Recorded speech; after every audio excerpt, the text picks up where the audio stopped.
Hello, one and all. Welcome to ECS. We are the casters who don't blink. And Yannick, you've ruined it.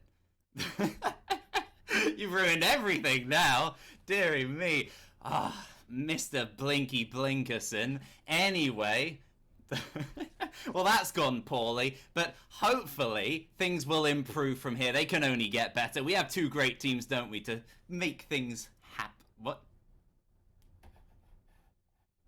Who? What? Sorry, Shiro? You're muted, Yannick. They can't hear you. Am I? Am I still muted? Now I'm working. Hey, I'm here. Hi. Yes. Eva. Oh, they didn't hear that. Finally. That's good. Finally. Oh, that's good. That's actually really good. Your that's first really curse good. on stream. I've been muted. saved by the bell. Oh, saved by the Shiro. Or Yeah, kind of by yourself. Saved by VMix. Saved by VMix. But there's a game going on, isn't there? Let's talk about that. yeah. Lionscreed versus Revenge GG. Two teams. Lionscreed. I mean, they're well known within ECS. They've been here for 2 seasons, 3 seasons. You've probably seen them grow and evolve over the past few years. Are you back, haven't you? Definitely. Years is a bit of a Years stretch, is a bit of a but stretch, seasons, definitely. Seasons, yeah.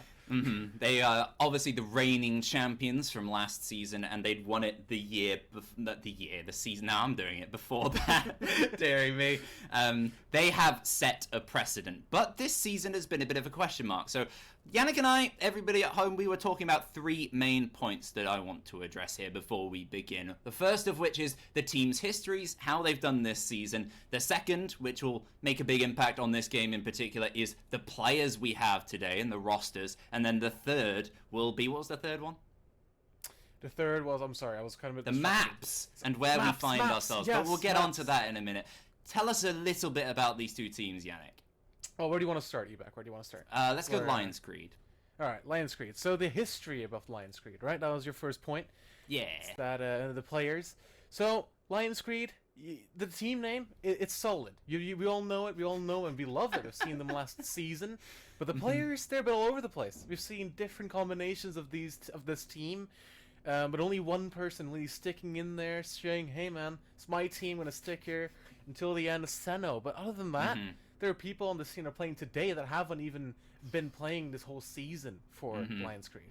Yeah, there hasn't been a single time Lionscreed have fielded the same roster. They've been swapping in and out players like crazy. They've played 11 different people this season, and they're bringing in a 12th as well for this one. So they're still not done switching around the roster, which could be an issue. Their season has been pretty decent, but lots of forfeits involved in that. 1 against them, 2 for them as well, and 1 reversed a decision in a game that they lost against Playing Ducks. So their record is a bit of a questionable one. We're not quite sure what to make of them, but you can guarantee quality. Whereas Revenge, they've had a slightly different story this season.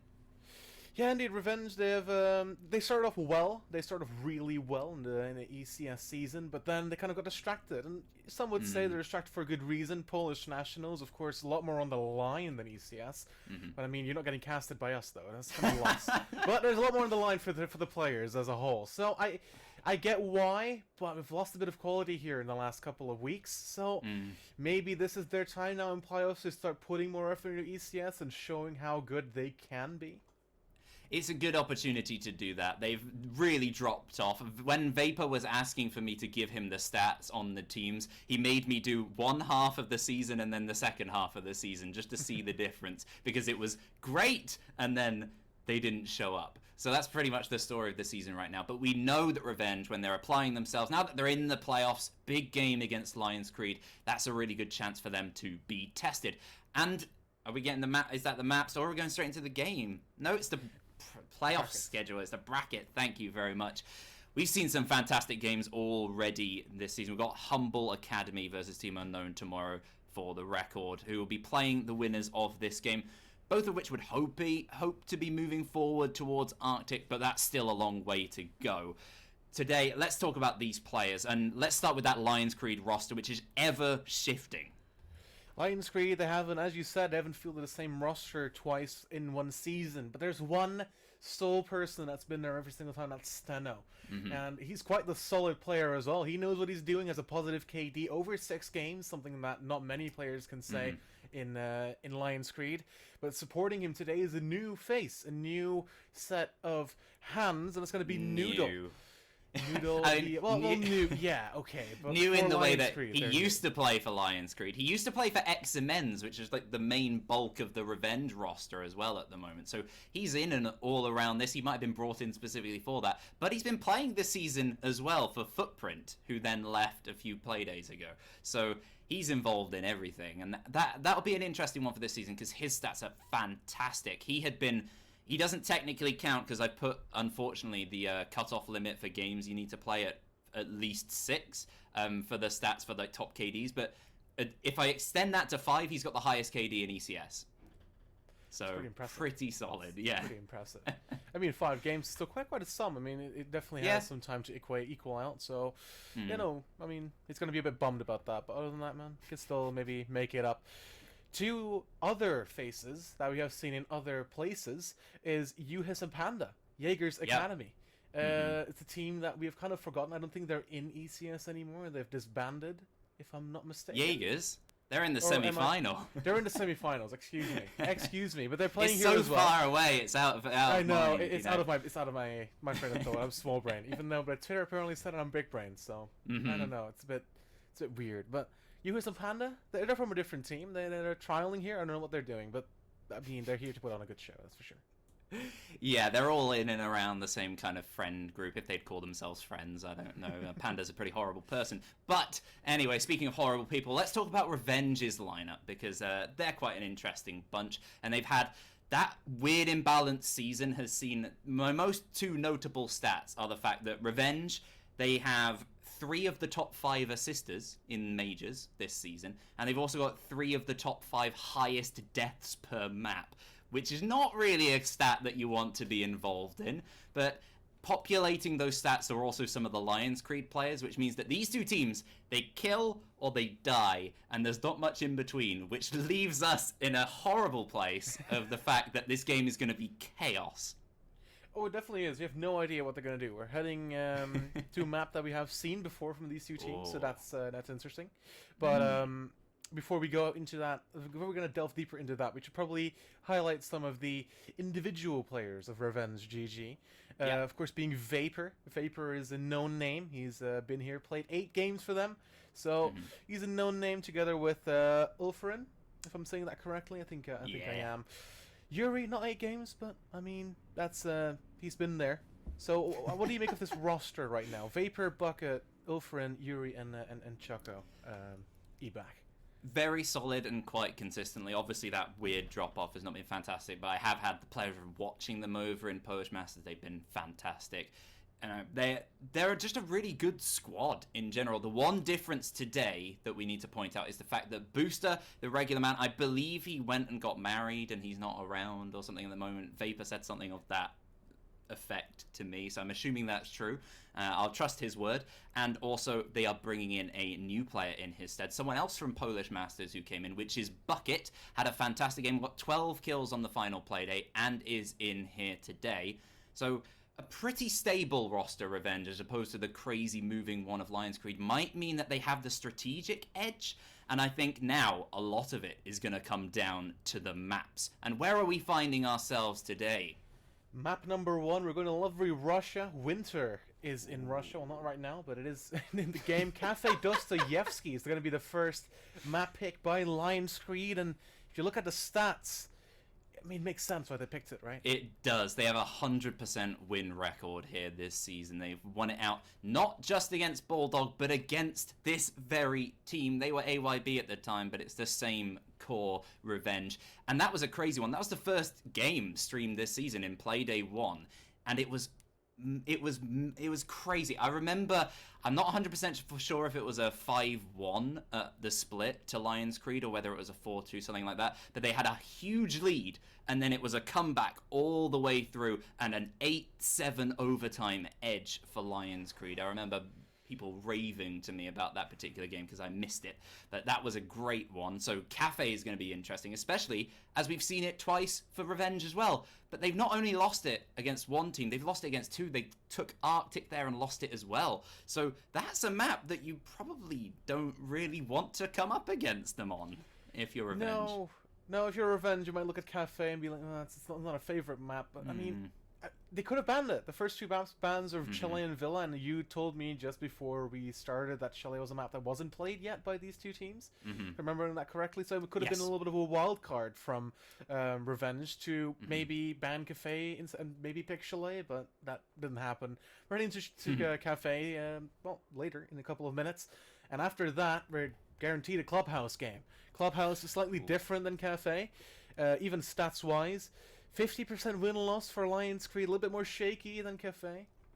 Yeah, that final playday against Arctic that Lionscreed had, they lost 7-3. And this is an Arctic team who've been kind of up and down. They qualified in a higher position than both of them, but they've not been that consistent. They've actually benefited from a team that hasn't changed at all. They're the only team, bar Bulldog, who've actually fielded the same team every single game, which is quite an achievement given ECS history. So good job, you guys. We'll see you in the next playday, actually.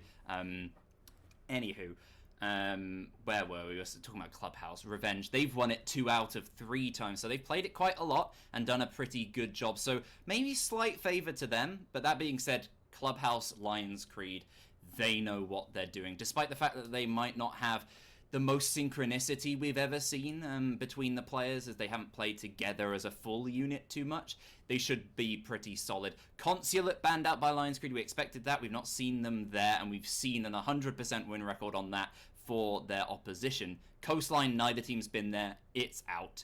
We're there on Oregon at the end. What do you think of that one as the decider, Yannick? No danger donut for us today, but Oregon indeed. Oregon, 100% loss record for Lionscreed. It's a bit painful. It's a bit of a touchy subject maybe for them.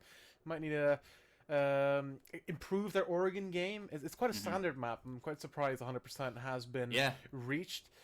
But last time they won it was in the previous final against Jaegers last season. So it's been a little while since they won Oregon. It's been a whole season. Basically, almost. Quite a while. And they have to win it here, because if they get there and they lose, they are gone. They got to wait till next season to do that. And I'm not sure that they're coming back either, given their technical disband. So last chance saloon Oregon-wise. But they're hoping that they're not going to get there, because they're starting off with that Cafe. You'd predict, if you could predict, which this game you really can't, given all the facts we laid out so far. It's really hard to tell, but you'd imagine it'd be a Lionscreed would be likely to take that first map, if anything, if you had to call it. Clubhouse, if you had to call it, you'd probably just give the edge to Revenge. And then Oregon, we've not seen too much Revenge on there either, so you don't know. It's going to probably go all the way. I probably will. I mean, it says here in my notes a 100% loss record for Revenge as well. So in that, they're even as well. So if we are going to Oregon, it's going to be all new for any of these teams. Both of these teams are going to get their first win of Oregon. Ah, yes, that's why I forgot about that, because Revenge played Jaegers Esports in full flow on Oregon after Jaegers had beaten Footprint there as the previous playday where they were allowed to and then leave the playday gap. So it was a very strong Jaegers team on Jaegers, possibly one of their favorite maps as well, and they brought it to the 7-5 and then lost. So pretty tight, a very good effort, whereas not so much given the Lionscreed effort. So we'll have to wait and see. Yes, so that's pretty much that. I'm not going to dare do a prediction. Yannick, I'm assuming you're not either. No, it's honestly just gonna have to wait and see. I'm gonna need to experience this one before we can make a verdict. I'm not gonna risk my my word here for this prediction. Honestly, I just want to see Oregon. I want to see a full, maybe 45 round cast with you, Ebac. Maybe 45 round cast. Oh dear me. Infinite overtime. No, we don't do that. Unfortunately, too spicy. It's a bit too spicy for us here. That would be a tiny bit overboard. I don't think we want to deal with that. I'm going to delve back into some of these players then, as we've got a little time. Sorry for the delay, everybody at home. I'm not sure quite what's going on with the players. But anywho, let's talk about Lionscreed, because that very, very spread roster. I'll get the stats up for Noodle at the moment, but who's kind of striking your focus right now? And hint, it starts with a V and an R. Yes. It starts with a B and an R. Yeah. I'm not quite sure who you're referring to here. Sorry, B and an R. Who starts with a No, B a and an V. R? A V, and then an R is the other player. Oh. I Oh, was just so making you it. mean I was just, Verns, yeah. and I think Mhm. you mean Robbie. Robbie. Yeah. Robbie? Oh yeah, I see. It's a different name here. Robbie. Yep, Robbie Tucson. Yeah, True. Robit. Roby, excuse me. For you, it's Roby. No, it's, But, yeah, well, those for two me, players, you're not me, so you have to call him his actual name. Oh yeah, if you look at Verns, a 1.56 KD, it's pretty intense. Man's doing really well. 50 kills in 4 games. That's a lot. It's a lot. It's a lot of kills. Desperately trying to find my footprint stats. There we go. Noodle. How did Noodle do? Oh, I deleted the KD number, but he went 43-28 this season in 5 games, which is pretty solid. It was very consistently good. It's I think that's around 1.4, 1.5 if I'm not mistaken. Something like that. Maybe yeah. a bit lower. Something like that. But it's pretty darn good from the man. So there we go. Great effort. I wanted to draw attention to Verns and Robit in particular. Verns, he gave me a heart attack, for those who remember the Jaegers game in Playday 2, almost bringing that to overtime with a lovely triple, but just about didn't see it out. But that was a fantastic game for Verns in particular. You know when he is in the lineup that something is going to go a little bit crazy. And he is in today, if I'm not mistaken, Yannick, right? Sorry, one more time? I'm doing. Verns is in, right? I'm looking at some things in the background here, just seeing where our game is lying around. We're trying to find it, trying to see in the archives where our cafe game is. Yeah. But none of that just yet. We're waiting. Verns is in the lineup, right? Yes, Verns is in the lineup. Yes. Okay. Yes. Good to know. So not wasted setup then. Verns is a great man to have in the lineup, and also Robit, because he is not just a fabulous artist on Cafe. I've seen him paint numerous things on walls with bullets and the like. He does love to do that. I'm expecting him to do that today on our first map. But last time we saw him here in ECS, he is really romped up. Jerry, shame on you for not knowing who he was. We've seen him numerous times. Ooh, Jerry. Can't believe him. This is why we're kicking him out. Blasphemy. Anyway, he's not leaving of his own volition. Definitely not. No, it's only made to seem like that. It's only made to seem like that. Yeah. You don't remember Robit, you're gone. Like, that was it. That was the final straw. Oh man. Anywho, Robit has been fantastic. He absolutely ran the game on Clubhouse last time we saw Lionscreed there. It wasn't the Arctic game, it was against Manic. It was a walkover, 7-2 in Playday 5. It was the Robit show. He went absolutely... I think he got 18 kills, if I'm not mistaken. It was something crazy like that. It was just his game, entirely. Stepping in. That was his first game for Lionscreed this season. Just as if he'd been there forever. He'd played with them a lot. That's the thing about this Lionscreed gang, is that they all kind of play together in various other teams here and there at various levels of seriousness. So it's quite hard to tell sometimes what their actual team is. But anywho, he's one I've got my eye on today. If we're looking at difference makers today, I've got my eye on Choco, Choco Bjorn, Bucket as well for Revenge, and then over on Lionscreed, it could be anyone. It really could. US has been so strong for Jaegers so far this season, and then made that switch, and I think he went 5-5-9 in his only game for Lionscreed, so not quite, but I'm thinking Steno. There's no Heavy today as well. Not fantastic. Heavy hasn't had the best season. That being said, he's played the second most games of anybody on the Lionscreed roster, which is 5, but he's got 0.7 KD, which is not the Heavy we're used to if anyone remembers the final, again, especially that theme park triple to try and help win the game, if anyone was there. That was nuts. Well, we did get word from our lovely producer Shiro behind the scenes that our game is starting soon. Hey! We're actually in Cafe. We're in Russia. It's nice and cold. I'd rather get some cold. It's kind of hot, actually, in my room right now. But we're here. Cafe Dostoyevsky, first band coming out from Revenge GG. They're starting on defense. I have it differently on my notes, but sure, we'll go with that. What bands are you expecting, Ebak? Cafe, there's a lot you could expect. I'm imagining potentially slightly more out there, but the Blackbeard from Revenge, if they are... Well, no, they've not done that because they are banning first and they've gone for Thatcher, so it's pretty standard. I was thinking that in just of terms of denying Steno, because he's the reliable factor for Lionscreed this season in particular, and he does love running around with the Deagle. Sometimes he doesn't even use the shield, so I'm not too surprised if he is banned out, which a lot of teams do. They're not doing that. Instead, Lionscreed, they've been given the freedom to do whatever they want, and they've gone with the Nomad.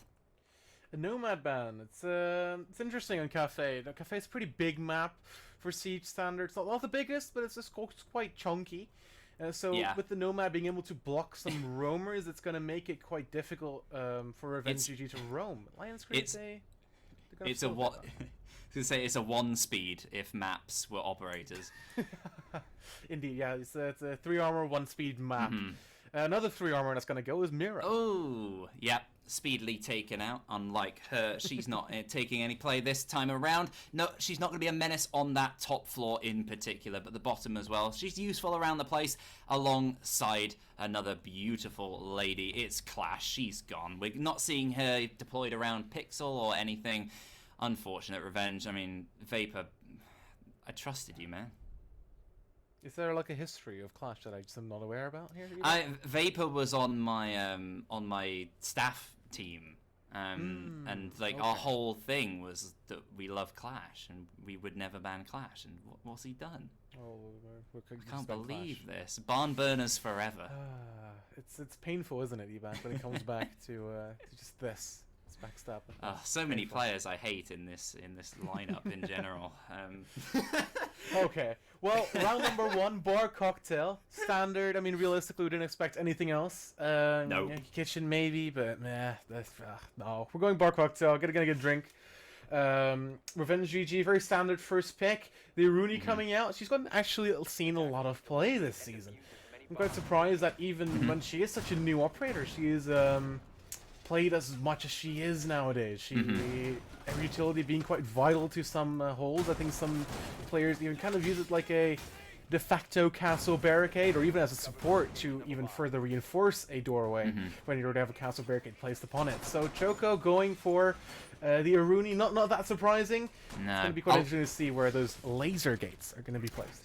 I think a lot of that is due to the current meta and just how that's all playing out, because a lot of teams are banning Wamai, and when teams aren't banning Wamai, they're often banning Jaeger as well. We've seen so much of that during ECS statistically this season, so no real surprise that she's become quite a standard. But I think part of the reason we haven't seen a lot of other operators do that necessarily is because a lot of them are released pretty weak. Generally, Ubisoft, they've been a bit worried to announce new operators and have them be overpowered, as that's, historically what they have done in the past. They don't want to make those kind of Ella-related mistakes anymore. But not that I was there, but I've heard it was terrible. It was not fun. You're just running in and you just get that scorpion tearing away at your face. But do you think like Iruni is overpowered then, like now, or do you think she's perfectly balanced? No, fantastic operator. She's very capable of doing a lot of things. And we'll see if Choco can utilize her to the best of her ability, bringing that deployable shield for a little bit of intel. No Valkyrie, she's in play and often deployed here, especially by Revenge in particular. We've seen them use her quite a lot here on Cafe, so I expect to see her at some point later in the game, at the very least, on the rest of their defenses. For now, they've gone pretty standard, and I'm thinking this is a very delay-focused team. Yeah, it is. The Bucket playing downstairs. The Kiev, of course, has that C4 he can throw up. His Goyo Shield's already placed down, giving Yuri some cover here, together with a lot of ADSs, and of course his Wamai does support him as well. Steno, he's going to be getting a kill onto Vapor, who was probably wanting to get a Wamai disc at that point, but none of that. That's a smoke off the board early on, not even halfway through the round, and no more toxic babes at your disposal. Yeah, they've got to rely on other utility right now, but as Yuri falls, it's getting that much tougher. This C4 could be the saving grace for Revenge, but it doesn't connect with anyone. Bucket gives his position away, and Ulthurin desperately runs up, caught off on red stairs. Bucket now isolated on white. He's got his own fight to have, but it's a 1 versus 5. Even if he wins the 1, it's a rough position. He does take down Noodle, but as US sticks to plant, 3 players up and ready to find this man. His position known. Steno deals the final blow. Bucket falls. Kicks the bucket. Lionscreed take the first win. Amazing pun there, you're back. If you look at this round, it was kind of a loss. Revenge, they just got dismantled, really. Yeah, Lionscreed came in from Red Hatch, dropped down, opened the piano wall. It was also standard and also normal. But Revenge GG, they took the peaks, the nades, started things off, started a snowball rolling down the hill, and then the guns lit up the Zofia of Robbie. He got a couple of kills on his name, and suddenly it was just the Goyo. Choco in a 1v5, as you said. He got one, but realistically that's not going to make much of a difference in that situation. Revenge GG lost all their gunfights on the top floor defense.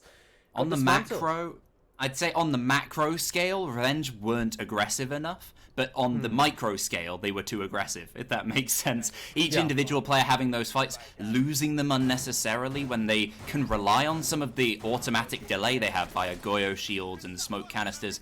But they just played a bit too weirdly aggressive for the positions they were actually in. And Lionscreed, you give them a chance like that, give them an inch, they will take a mile. And currently, they start their lead. Not yet miles ahead. Revenge, they have a chance to bring this back. Quite a few, actually, as we're on round 2. They're opting for a different site entirely. Why repeat something when you get flawless? It makes sense. An extension towards Bakery. It's going to prove a little bit difficult for Lionscreed to push in and open up that Bakery wall, or at least gain control of it. It's already half open. Same with the prep wall, which is interesting. I've not often seen that. So, Revenge GG, a lot of focus on the Bakery side. But if you look at this, there's not that much focus on the freezer side. You usually nowadays see someone with a shield, usually a smoke or a mute, playing inside a VIP, trying to delay the push, but none of that here from Revenge. They're just going to go for this Bakery hold and hope that Lionscreed are going to focus all of their effort and manpower down that single double door. And well, if you look at the setup, it doesn't seem that way. Already taking quite a chunk of damage. Choco could be weak in a few later fights. He's got the MP5K as well, which does not deal that much damage to the body. So he's going to have to win those fights, pick those heads when it comes down to the late round. If he does survive that long, depending on what we saw last round, you can never quite call. Pretty much, you know, that's just this entire game in general. But this is, as we said, it's going to be the toughest map for Revenge, not the start they will have wanted. And already quick work from Lionscreed. They've noticed, as you said, that this area is clear. They've taken it. Yeah, they've taken it with full force. Robin, actually all here, except for Yuha's outside a wedding window. He's still holding on to that angle, probably gonna try and cover the rotate from Bakery towards the Bakery hallway, the red hallway. But now Revenge GG, Lionscreed have full control over the freezer side of things. They even open up the wall, but Bucket on the flank here could go big. Robin, he gets one, he gets his first on the Choco. Yet again, the first opening kill for Lionscreed. Panda takes the kill onto Alpha, it's another advantage for Lionscreed. Rabbit is down, but Vapor is as well, permanently as well. Rabbitson could be revived. 2 players remaining for the defense, and it is a very, very tough challenge here. Bucket, his position is known on white. Yuri is the only player sitting in close to the side as well. He has so many players to deal with, as Bucket really can't do much from this position. He really shouldn't keep trying to contest it. The attackers know where they are, and he's now all alone as Yuri falls in sight. Diffuser's gonna go down, and it's such a hopeless situation for him. Yuhis gets found. What a headshot there! But in a post-plan situation, back, it's looking very unlikely. I believe Bucket heard the prone. He did, and takes down Noodle. A chance for a comeback, a 1 versus 4, but no, not if Rabbitson has anything to say about it. Taking down Bucket with ease. Fantastic round again from Lionscreed. Absolute domination so far. 2 rounds where Revenge GG just seemed lost, Evac. They just are not knowing how to win these gunfights. I don't know if they're aggressively taking them. It doesn't seem like it. It's voice crack. It doesn't seem like it. It seems that Lionscreed is taking the gunfight to them. And as I've highlighted before, Revenge GG left a hole inside a freezer, and Lionscreed, well, they tried to go to Bakery and went, wow, there's a lot of utility here, boys. What about the other side? And they went there. They just walked in. They got immediate control of VIP, immediate control of bar, and immediately controlled the wall, and thus opened it. And you cannot really afford that as Revenge GG. And that's what I was talking about, the player inside of VIP. You really need that to delay that and delay the wall being opened, because once that wall is opened, it's free entry onto site. They're going to try it again, so maybe they can learn from their mistakes.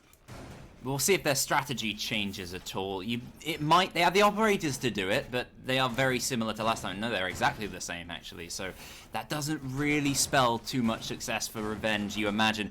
It's a rough start, and given their record in the second half of the season, we were building up to maybe the fact that they, taking their foot off the gas somewhat ECS-wise towards the end of the season, because they'd guaranteed a pretty decent spot for the playoffs already, and they were focusing on their Polish Masters, so maybe they'll step up here again. But this is looking like the Revenge. Obviously, it's very early that we've seen in recent play days, which is a Revenge who will not beat Lionscreed if it continues this way. Cafe is quite a defensive-sided map. If you look at it from a typical point of view, Siege maps usually have about a 50 to 48% attacker defender side favor, just because of how attacker and defensive-sided games work. It's just how they go. And of course, you have some outliers like Coastline, which does the exact opposite. I think it's a 53% attacker favor. But Cafe, it's not that. It's a very standard Siege map. It's very regimented. It seems that Lionscreed know what they're doing. They know their attack, and they get the intel they need in Revenge, and they act upon it, and they act upon it oh so well, leaving Revenge in kind of a lost state where they kind of have to take these ones, and they're in no place for refrags. Well, Lionscreed have changed their tune a little bit. They're going top down, clearing everything out and making sure they can move in nice and simply, finding no roamers along the way, because Revenge, they're sitting very deep. As we anticipated, but maybe that might be an issue. It's the one player, actually, who's extended up the stairs straight towards the arms of Robitussin. He laps it up. Bye-bye, Ulfarin. Jaeger off the board, not much utility lost. Bucket comes with a refrag, and finally, Revenge, I thought that was a replay. Find that refrag. It did look like it, didn't it? On the stairs, it looked very familiar. Steno, holding the angle, just holding that door. He has a feeling, a little inkling, a gut feeling somebody's going out there, but Revenge GG are just like, well, you need to get your guts checked, mate. It's not going to happen. Not anytime soon. Thankfully, again, Bucket is there to save Revenge, but he can't be the only man to do it. So far, he's the only one with any kills on their lineup. 5 in his hands, but none for the rest of the team. That's not really going to get you anywhere. It might show the fact that he hasn't played with these guys too much, and it's starting.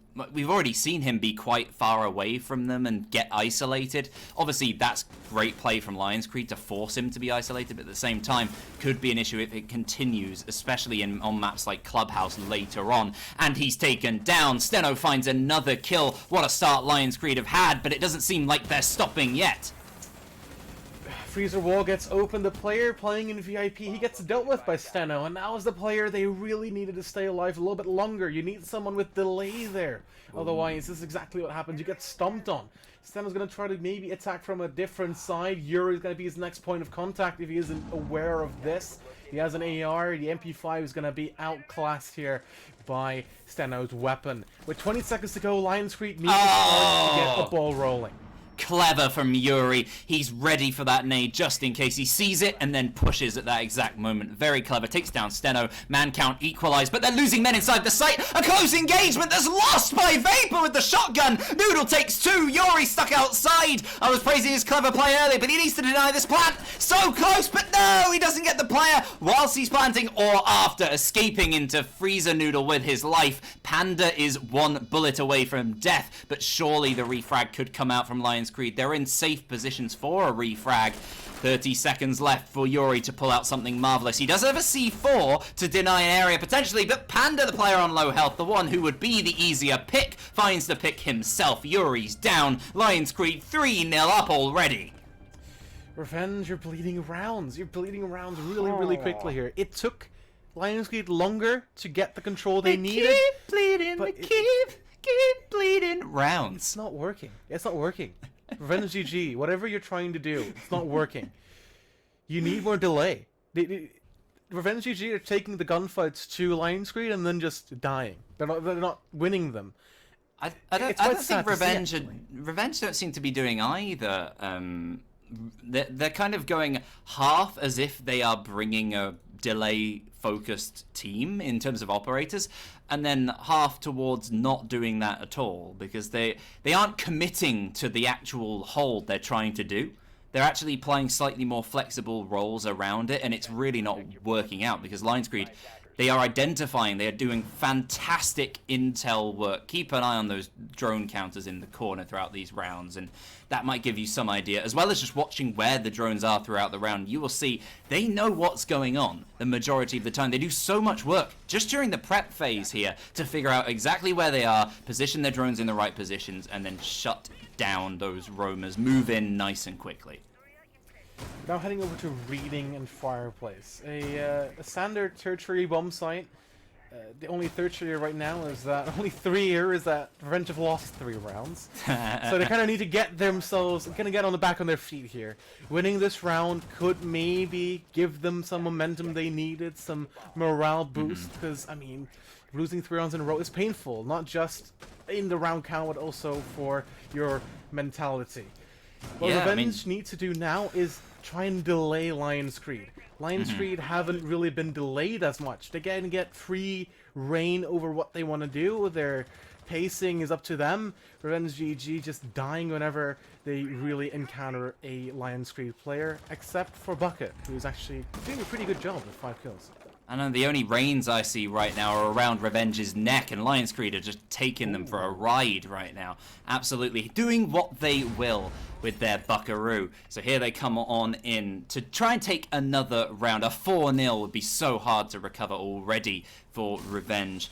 This is their defensive half. It's the start of a best of 3. It's not the way they want to begin. And they've lost on the most, like, the better sites as well, so they're going to have to try and mix it up for this one. You speak about the delay, that's important. What they need is actual aggression. It needs to be tempered, not like Ulfarin just stepping out and being taken in a position where he should be holding that for a bit longer. That's just silly from the Jaeger.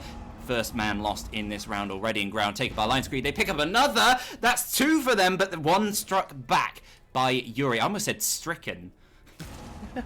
Well, looking at the overall picture after that gunfight, it's 4-2, but that quickly changes as Revenge find 2, and suddenly a 2v2 with half the round still to go. Revenge GG has suddenly made it a lot more winnable for them. Choco and Yuri can get in the kills. The C4 gets the kill on Uis. No more bunking for you. It's just Noodle, the heart breacher that needs to find 2. He has the diffuser in hand. He has the time to work with. But is it going to be enough? Can he turn the tide of this round back into Lionscreed's favor? That singular C4 could be the biggest moment in Cafe so far. If that spells a good win for Revenge, that's their free way back in. Noodle has to say something about it, though. 1 versus 2, 45 seconds. He's got that intel that he used himself to drone them things out, and he's opened some angles with the Selmas as well. Could work against him. Oh, that's closet bang, that knocked over bookshelf bang, didn't quite work for him. And the second, neither. Choco now fully aware of Noodle's position. There's nowhere he can go. He's just got to hold this nice safe position and hope that he doesn't get taken down. Yuri above as well. What do you do if you're Noodle? You can't really do much. Just angle from above. It's not contestable from below. It's so hard to contest that, especially with 15 seconds remaining. No! They're right next to each other. What? Noodle goes for the plan, but Choco doesn't do anything. Yes, he does. Finally peeks around, and Noodle wins the gunfight. Now it's Yuri. He needs to come back to sight.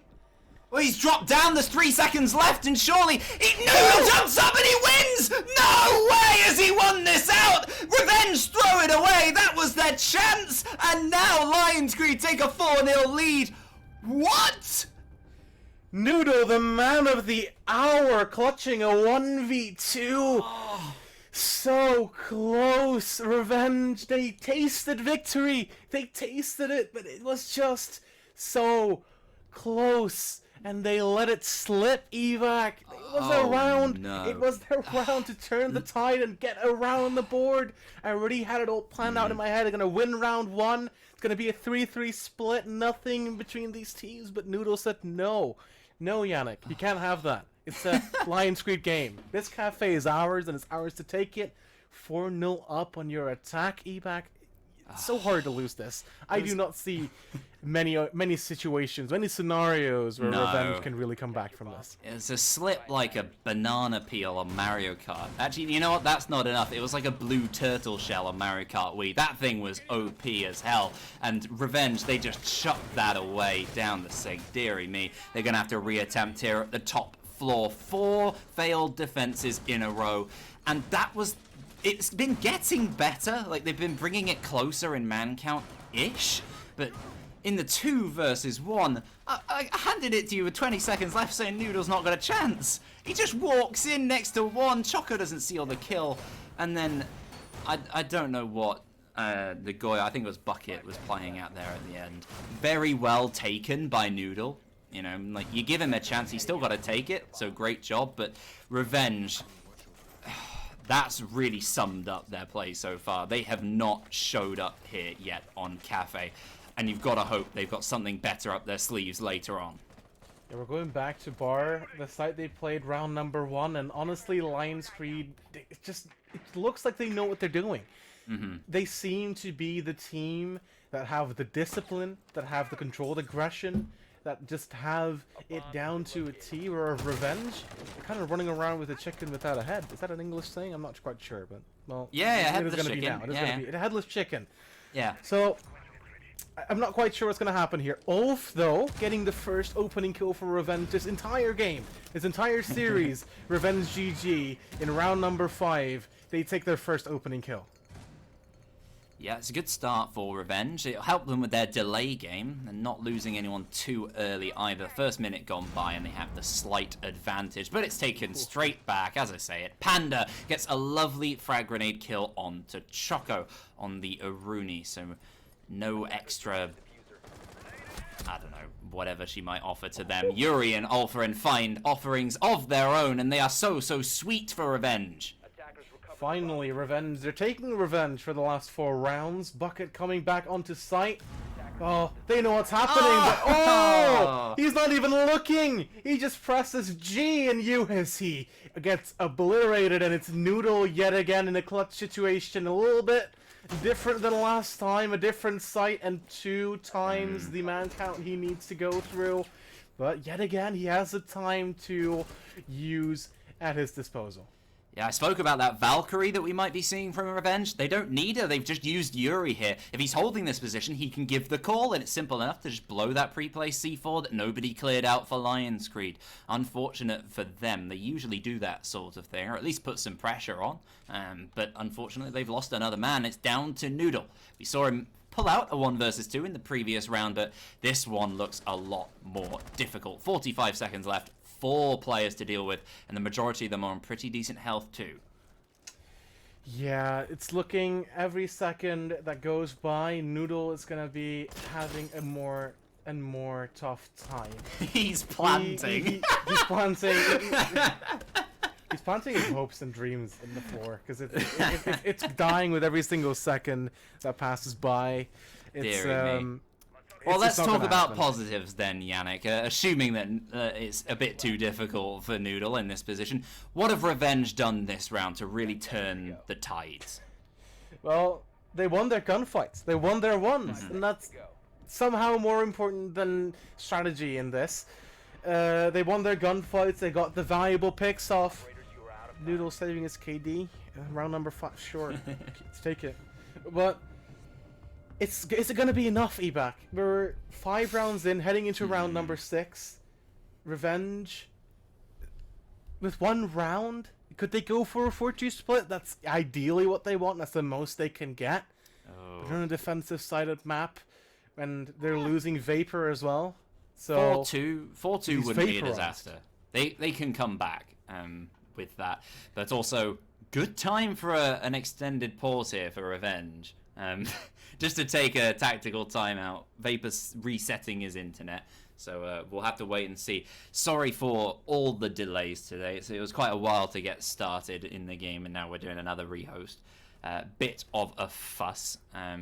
Quiet down, Steno, but hopefully, should be fine from here.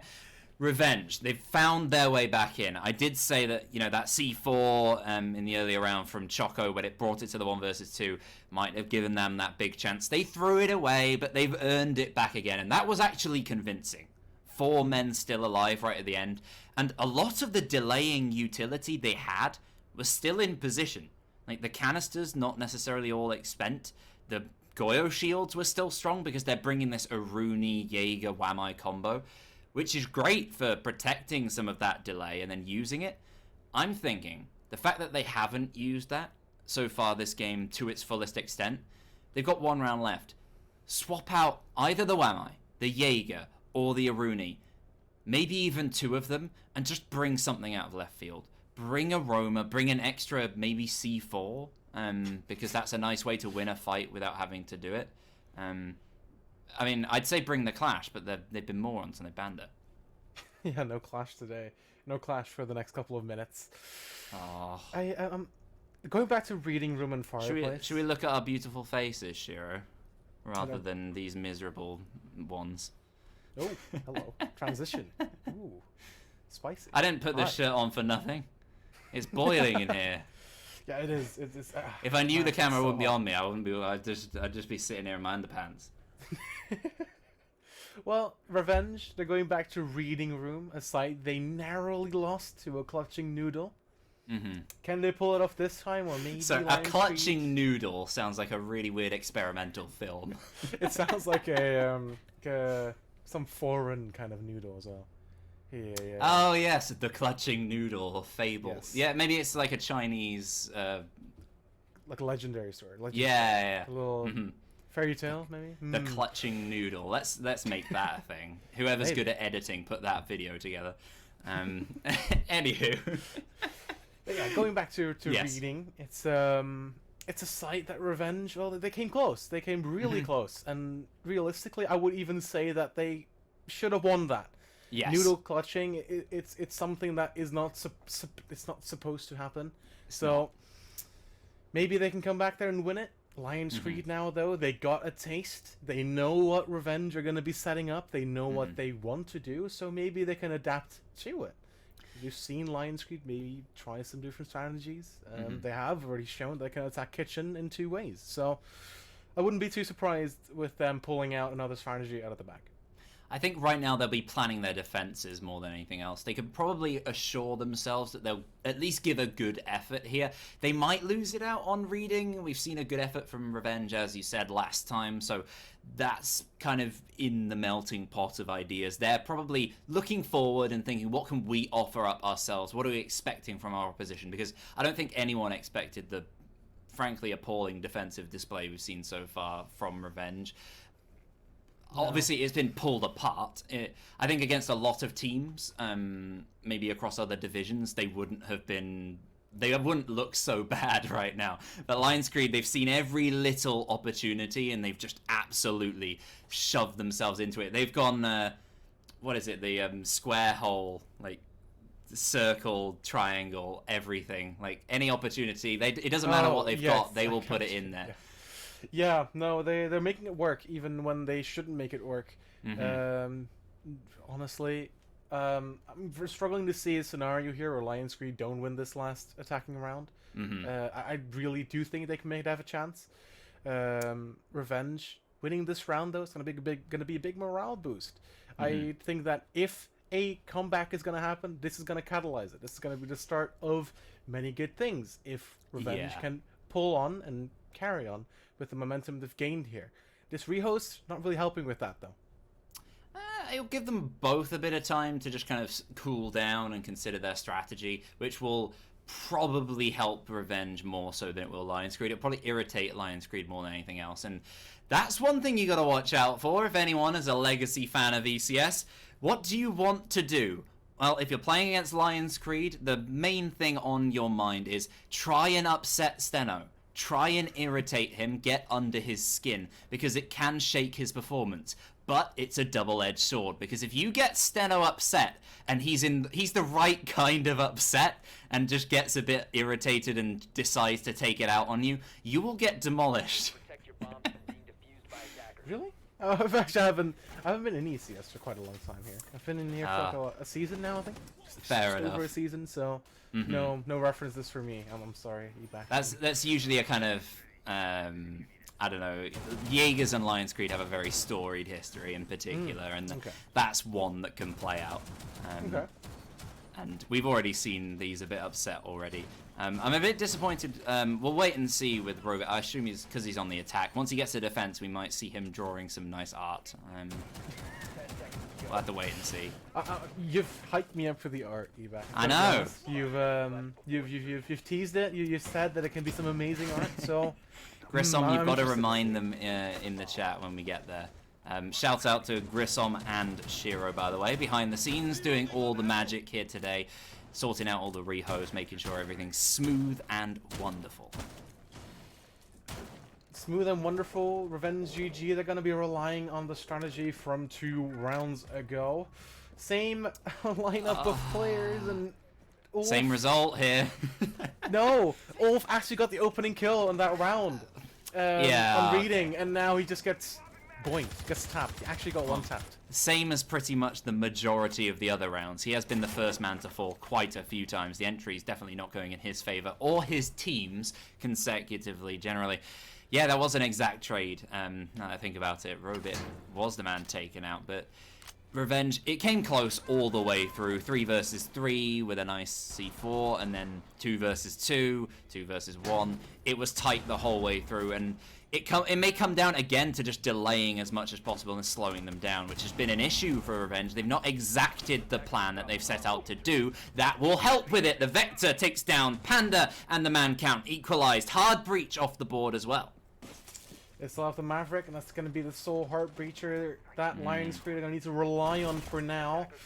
Half of the round is almost over, and an equal trade of man count. If you look at the utility, though, the Ace still had 2 of the Soma charges in pocket. Vapor not giving up the white stairs could prove a problem for Uhis as the Sledge. He wants to clear it, and he wants to kind of get a sense of calmness. He wants to have this top floor cleared. Gonna try and send a drone out, but to no avail. White Stairs such a pivotal position on this site. You need to make sure you have control of it as an attacking side. You can't allow players to flank up. And taking down Yuri over across on East Balcony is a great, great way to do that, because now so many different angles to watch. The close one on the right for Vapor, as well as straight ahead. There are nades as well that could be sent towards his position. Just the one, actually, in the hands of US, but he is nearby to potentially flush him out. And there it comes! So low on health now, Vapor. Just not finished off. Very close there. They hang on just about 30 seconds. A man disadvantage, low health. Tough position for Revenge, but if they can pull it out now, better now than never. Vapor's actually going aggressive. Yeah, they need this round. Revenge needs this round. Goes aggressive. He cannot find the kill. The Sledge, he knows one bullet's going to be enough to take him down. Choco gets Noodle off the board. No more clutches this time around. Vapor with 1 HP does damage. And Choco finds another. Now it's only US in a 1v3, but Vapor says no. 1 HP in the dream. And that dream of 2 kills has been realized. Ebac round number 2 for Revenge GG. Could this go all the way? Could we actually see a comeback? I mean, this is just a repeat of Playday 1 otherwise, because we saw Lionscreed take that 5-1 advantage and then a huge comeback from Revenge. So maybe Lionscreed, they'll be having horrible, PTSD flashbacks right now of Playday 1. We'll have to wait and see. But Revenge, that is more like it. In a man disadvantaged position at the end of the round, you think with the low health, the weapons like the UMP coming up against L85s and the like, hugely disadvantaged, and they win it back. That's the sort of thing Revenge will need to do more often. 4-2, such a comfortable position. You said before, what will this do for the momentum if they do win that round? What will it give them in terms of mentality? Give them a bit more belief, and they're bringing some serious variety here. Both teams on now that we have had the switch. Lionscreed on their defensive half, they have the momentum taken away from them in the last 2 rounds by Revenge GG, but now it's a halftime switch. It all kind of gets reset. Revenge, they now need to put that delaying action, and well, they need to counter that. Lionscreed, I haven't seen them defend yet, ever for that matter, but a lot of delay here from Lionscreed. The Capcan as well, together with the Malusi, could be a deadly combination.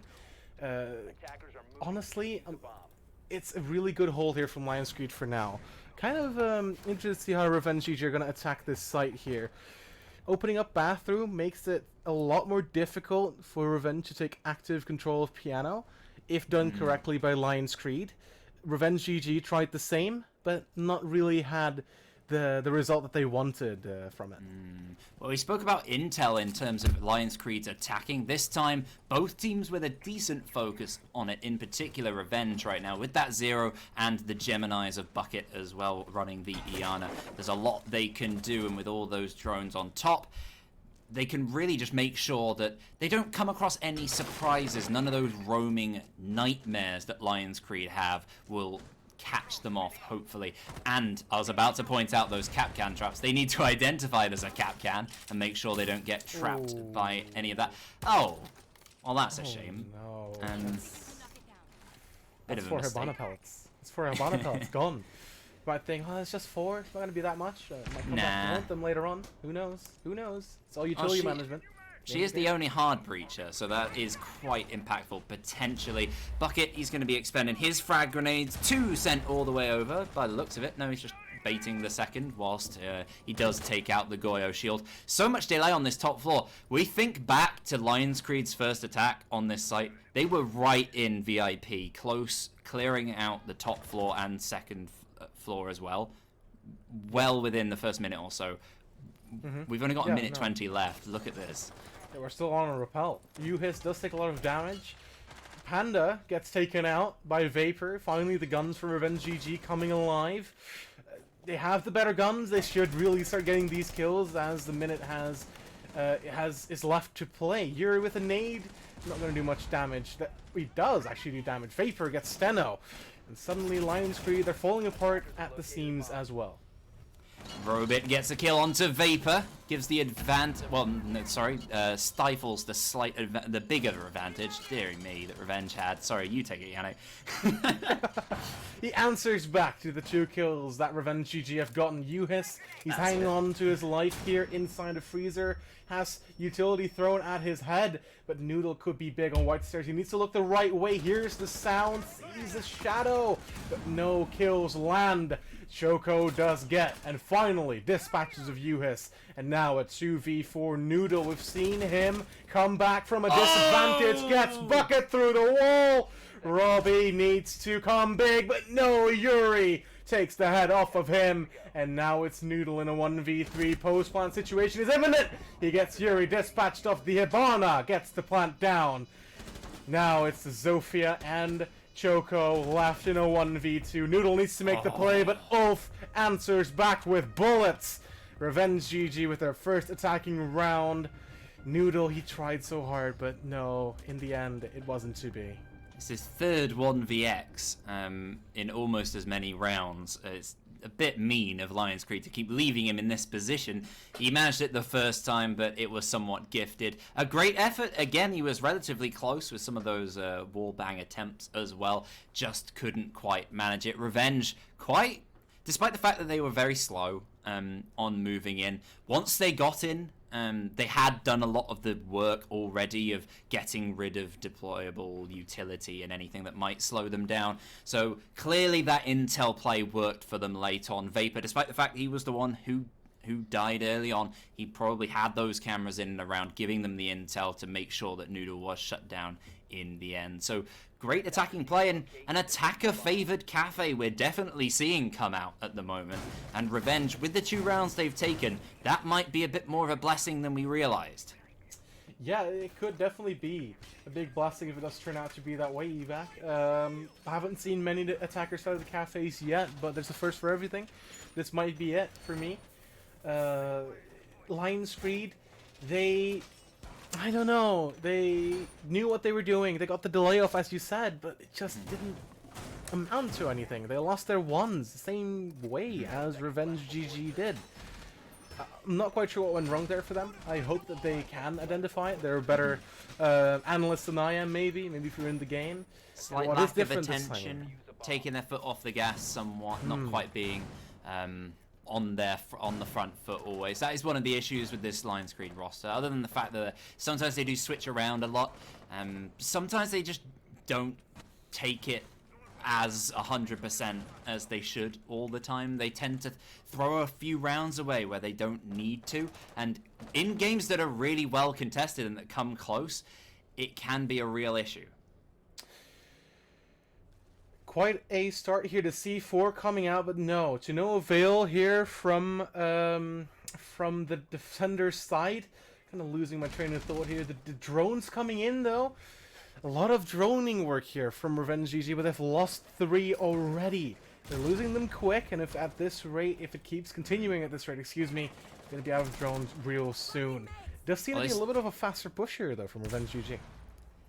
Yeah, that should definitely help them out. They don't need to change too much from last time around. It's mostly in the hands of Lionscreed to mix this round up. Vapor and Bucket, of course, they still have that slightly more manual intel as well if those drones are lost. Still quite a few in their hands, and Bucket, usual plan, he goes to the booth window, takes down... Oh, no, he doesn't take down the Goa Shield. A mist-thrown nade and a wasted one. Oh, and he's caught by the ADS that's surprisingly round the corner. He does have the Gon 6 as well. That finally does shut down the shield, and he shuts down Panda lurking behind on the Valkyrie. An operator I expected to see for Revenge on their defenses. It didn't come out, but now she is down. This peak might be coming out the bottom of White Stairs, though. Could be a huge problem for... Oh, Alpha in on the rappel, but he wins it out. He knows it's just better. He is more aware of his surroundings. Panda looked lost in that gunfight. His shield was gone and he kind of panicked. Ran forwards, ran backwards, and ultimately ran into the bullets of Bucket. Iana doing the damage. Vapor finds Noodle as Noodle gets a kill into Bucket. 2v4. It's looking oh so similar to the last time. It's just 2 different players in that situation. Ebac.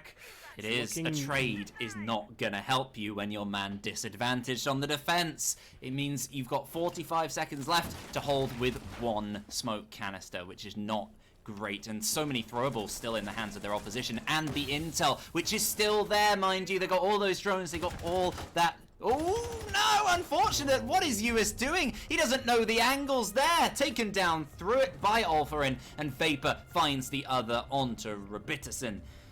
Wow. What a comeback. They're all the way back in it now. Yeah, it's a 4-4 Revenge. They were indeed all the way back in it. And Lionscreed, they look lost. If I were them, I'd go to kitchen, and that's exactly what they're doing. But looking back at that round, it's oh so similar to what we saw from Lionscreed. They seem lost. They seem like they're not up to the task. Revenge GG, they're taking their time. They're doing a more slow approach. Isn't necessarily bad. Fast does not equal good in Rainbow Six Siege. While Lionscreed have made it work, they've also shown that it can sometimes lead to a round loss. Revenge GG taking their time means that they get the intel they need. They burn the utility and they destroy the shields and the utility that the defenders have put up. And at the end, Lionscreed just ran into the utility that they need, that they had. They came on the site, they had the angles open, the angles that they opened themselves worked against them, and that's how you lose a bar defense. You're not winning your ones yet again. It's coming down to gunfights a lot, Ebac, this game. The gunfights are not being won. Is. I mean, it's pretty much kind of what we set up for in the first place, which is the fact that, like, it's kill or be killed, it's back and forth. The strategy might be there sometimes and maybe lacking in other areas. And currently right now, it's those top floor issues. Not a single win for a defensive side on the top floor. We haven't seen it on this site either. The only defensive wins so far have been on reading. So we've got to wait and see if Lionscreed can offer up anything different. Otherwise, we'll be headed towards either a revenge win or an overtime. Lionscreed need to adapt really quickly here. It's they're bleeding rounds the same way that Revenge did in the beginning of last round. It's almost an even split. It's almost is an identical turn of events, just switched around. It's quite funny actually. I do find it interesting that what roles everybody's playing for Lionscreed as well, given that they're all very flexible players and they've been in different teams throughout this season. Like Panda, this is his second team this season. Same for US, same for Noodle. The 3 of them have been bouncing around like crazy. And US, he was pretty much, he wasn't necessarily an entry frag. He was a bit more of a flex, but a very high fragging player for Jaegers this season. And now he's playing supporting roles here for Lionscreed. I haven't seen him do that since about 3 seasons ago when he was a bit more of a support-based player for Jaegers. a very long time ago, but it's not quite working out for him so far. We've got to see if he can find his feet on this bottom floor site, and this extension could really punish Revenge if they are as slow as they were that first time around on the top floor attack. They're taking their time, they're droning the people out, they're droning the defenders out, excuse me, and, well, they're scaring them off as well. Almost half of the round has gone by. Still, no map control, no firm map control except for the top floor. The Mozzie playing inside trains could come back to haunt them. I'm not quite sure if Revenge GG is aware of this. Iana clone goes in. Does it get shot out? It does seem so. I'm not quite sure. If the Mozzie of Steno doesn't get spotted inside of trains, it could be huge. Well, vertical control seems pretty decently in the hands of Revenge, bar that singular man. A C4 from underneath will make it so much harder, but Yuri, I was saying, aware... Well, no, sorry, it was Ulfarin pinching with Yuri, and not realizing Yuri was there. Yuri seeming a lot more aware of things than Ulfarin right now, and he's on low health. But thankfully, they've taken down those roamers and they've got the vertical control. Still got to make sure they do a horizontal push, because you can get vertical angles open to flush players into corners in the site, but you still need people to spearhead the attack. And who's going to be leading that charge? It's a very tough move, given that there's so much utility left. Look at that smoke. All the canisters left. Banshees as well. Oh. It's gonna be tough. They're going to push through here with their guns, and their guns and utility are gonna need to scream and sing. The wall's not gonna get open, buddy, if there's barbed wire, or excuse me, electrifying. As they're being electrified by the bandit wires. 10 seconds to go. Smoke's coming out. They're pushing through. It's gonna be a meat grinder here if they don't watch out. Revenge. The diffuser, it's getting planted, but US and Noodle find 2 kills of their own. The bandit should swing, and he cancels the defuse plant. Lionscreed win their first defensive round, putting themselves 5-4 after losing 2 in a row, though. So, gonna need to go back to Bar and Cocktail. They need to rework their stuff. But a very good round there from Lionscreed. After losing 4 rounds in total in a row, as well on top of that, not great from Lionscreed, but they finally seem to step up a bit, and they've broken the trend that Revenge set of losing on top and bottom floor sites. They finally managed to find some success downstairs, and now they're going to bring it not to the second floor site that we've actually seen already. They're going over to mining instead. Now this is quite a contentious one, Yannick. Defenders, protect your bombs from being Mining is not really seen as as a good site in general. There's a lot of places... It's frowned upon. It really is. If you look at the window on the left side there, what's being punched open by the defenders, it's a really scary window. Unlike dining, they're dining you need to rappel on it. But here you can just stand outside. It's a lot easier to hold the defuse on mining as an attacker than it is in reading. I'm not quite sure why Lionscreed went here. Did it throw the attackers off? I wouldn't think so, because a mining attack isn't much different than a reading attack. You gain control top floor, you drone them out, you flush them into positions you don't want to be, and as you said, you do horizontal control as well to capitalize on the defenders that are moving in position. But yeah, the weakness for a lot of these second floor attacks, which haven't seen in quite a while on Cafe, because Cafe's barely been played this season in ECS. Its prominence in Major Division has been next to none, which is quite bizarre this season. I don't know why it's so out of favor, but a lot of teams used to, at least in ECS days of old, rush through second floor attacks, either from underneath, from above, through the windows on that floor, just move through and catch off teams, because there's so much ground, and if you extend as a defense, you're very weak in the center. Unfortunately, it doesn't seem Revenge are opting for anything of the sort. They're going pretty standard, which could certainly see them well, but there is an extension they might have to worry about later on underneath. Wolf gets his first kill onto Robbie, gets traded back by Panda. Good setup here from Lionscreed to get that trade. That's exactly what you need. He's being droned in, but there's another player there ready to take on the gunfight. Is Lionscreed ready for this? It seems that they aren't. Choco gets on to Steno. That's the player downstairs dispatched off. 2 players up above.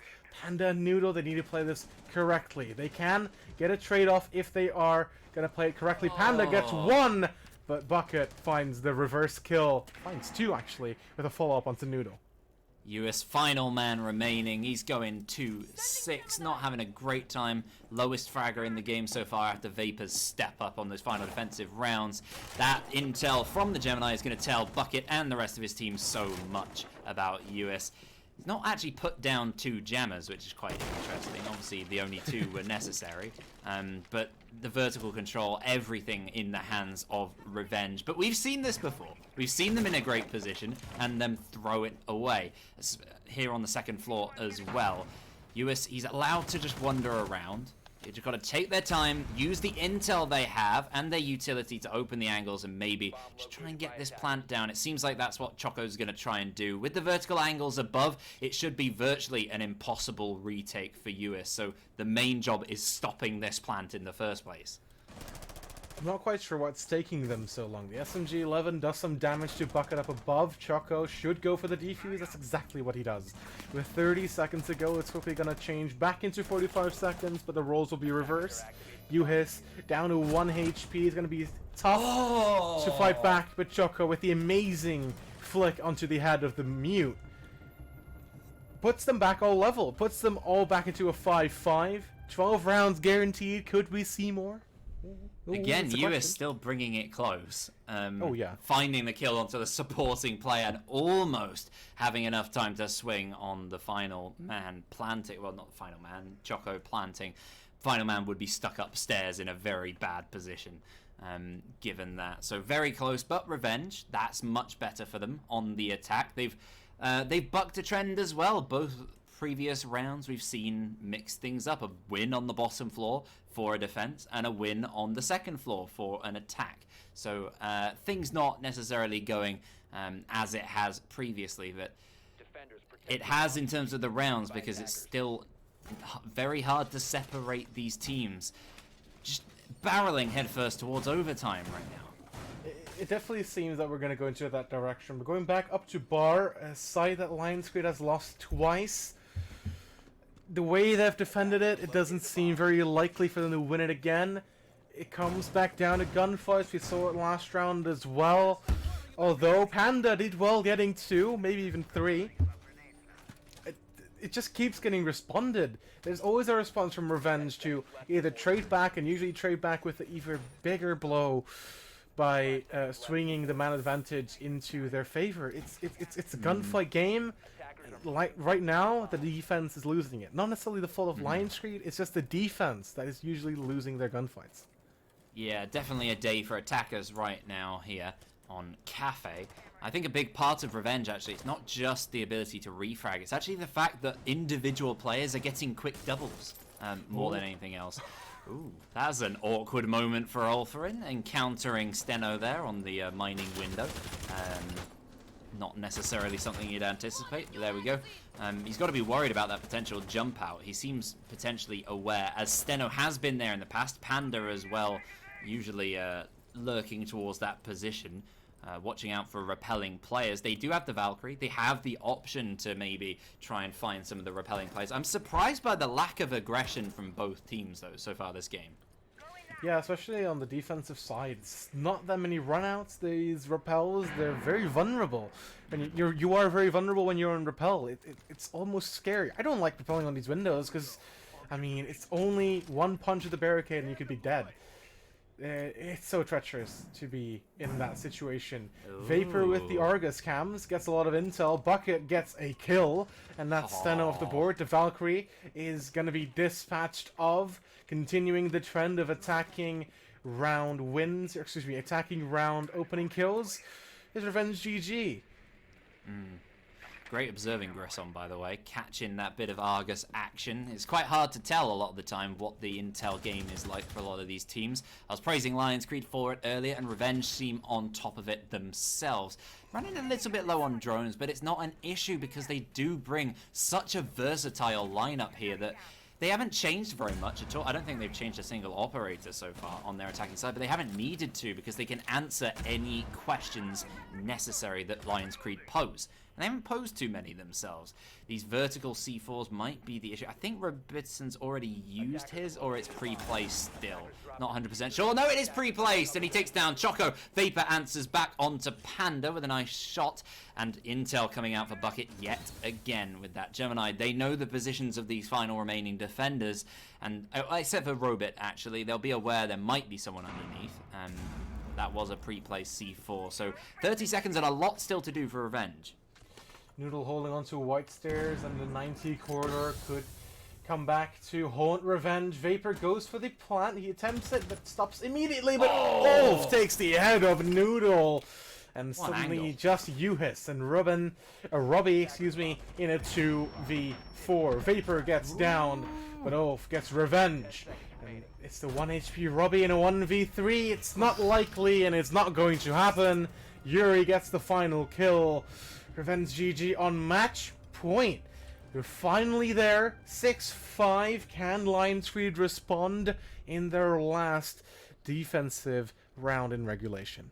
Play day one. This game went all the way to maximum overtime, just edged in the favor of Lionscreed after Lionscreed had a very strong start on their first half. Where are we now? Lionscreed go 4-0 up, come back from Revenge. They've taken it to match point, but it is also, it's the kind of juice point, I suppose, for Lionscreed, tennis-wise, not refreshment-wise. So it's a pretty decent position for them to bring this back still. And Kitchen Service, Kitchen Cooking, they've won it out on their only defense.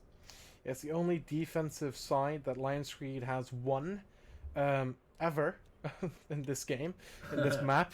Well, no, not ever, but just in this in this matchup. So they're going back, and they're going to be hoping that it's going to work out for them yet again. If it doesn't, it's going to give Revenge GG the first map in the series, and we're going to be moving on to Clubhouse. Lionscreed, they don't want that. They really don't want that. They fought hard. They had the 4-round lead. They did throw it, but they still have a chance. This is their final chance to push this into overtime and fight for the map that both of these teams thoroughly deserve, Ebac. I'm not gonna say that Lionscreed deserves this more than Revenge GG or vice versa. Both teams have had their shortcomings on their defenses, but they've also thrived on their attacks. And this is gonna be the final stand, at least in regulation, for Lionscreed. We drew a lot of attention towards Bucket and Robit at the beginning of this game as the two impact players who are likely to get those kills and give out the big performances. They definitely have been that so far. Lots of good plays from pretty much everybody across this game. My eyes are on Steno right now. Slightly underperforming as what you expect from him, and it's not just because of that, it's because he is playing this Valkyrie. And the intel, we know Lionscreed can do it well on the attack. We've seen Revenge do it well on the attack and a bit on their defense. Right now, that could be the difference maker if they just have that little bit of an edge via those black eye cams. And there we go! It's exactly what I'm talking about. He uses the black eye camera, does an aggressive jump out, and there's the Steno we were all expecting to see. Stumbling over up the barricade, Noodle That follows up timing with was one incredible. more onto Ulf, and suddenly Revenge, they're in quite a pickle here. I should They still have enter hard the... breaches to work with, but it's looking a lot. They're looking a lot worse for wear here. 3v5 is not a situation you want to be in. They have the gun power. We've seen it happen before. The police even showed up to come and look at the murder that just happened by Yeah. Steno. If everyone can hear that, that's in the background of Yannick. That's the Steno police coming to arrest him. But can they find him? He seems a bit of a slippery player. Revenge in a weakened position here, 5 versus 3. It's a tough move. They've struggled in man advantage position so far this game. Man disadvantage one, we saw them pull it back on the second floor defense, but other than that, little to go off. So it's down to individual players, and they have taken down Steno, that one aggressive player, his C4 as well, taken out just in case, and now they are positioning themselves for an execute. They really couldn't move in last time from this position. They tried to rush on in, but it was too late. They didn't get the breach open towards Bakery, and they've got nothing open again here. It's just that hatch dropping down towards the site. Are they just going to drop on in and try and rush through it? It's a risky move. They're throwing stuns, and it seems like that's what they're going to do. All the hopes here dropping into the smoke. Choco taking a lot of damage. Vapor's down. Choco's down as well. Bucket, the final man, standing, but not for long. Robitussin shuts him down. Lionscreed take round 12. Here we are. Overtime. Yeah, I do not know what Revenge GG were thinking at the end. They open up the hatch, and they're like, well, guys... We have 50 seconds to go. We have a heart breacher in our team.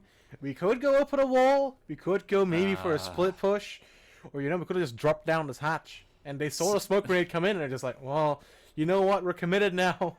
So we're going to go all in. I don't know what really happened there for Revenge GG. But overtime! You're right. We're in overtime. Somewhere there's an Elder Brain shaking his head about that attack. There is nothing more Elder Brain hates than a team who focus on verticals and leave themselves no time for an execute.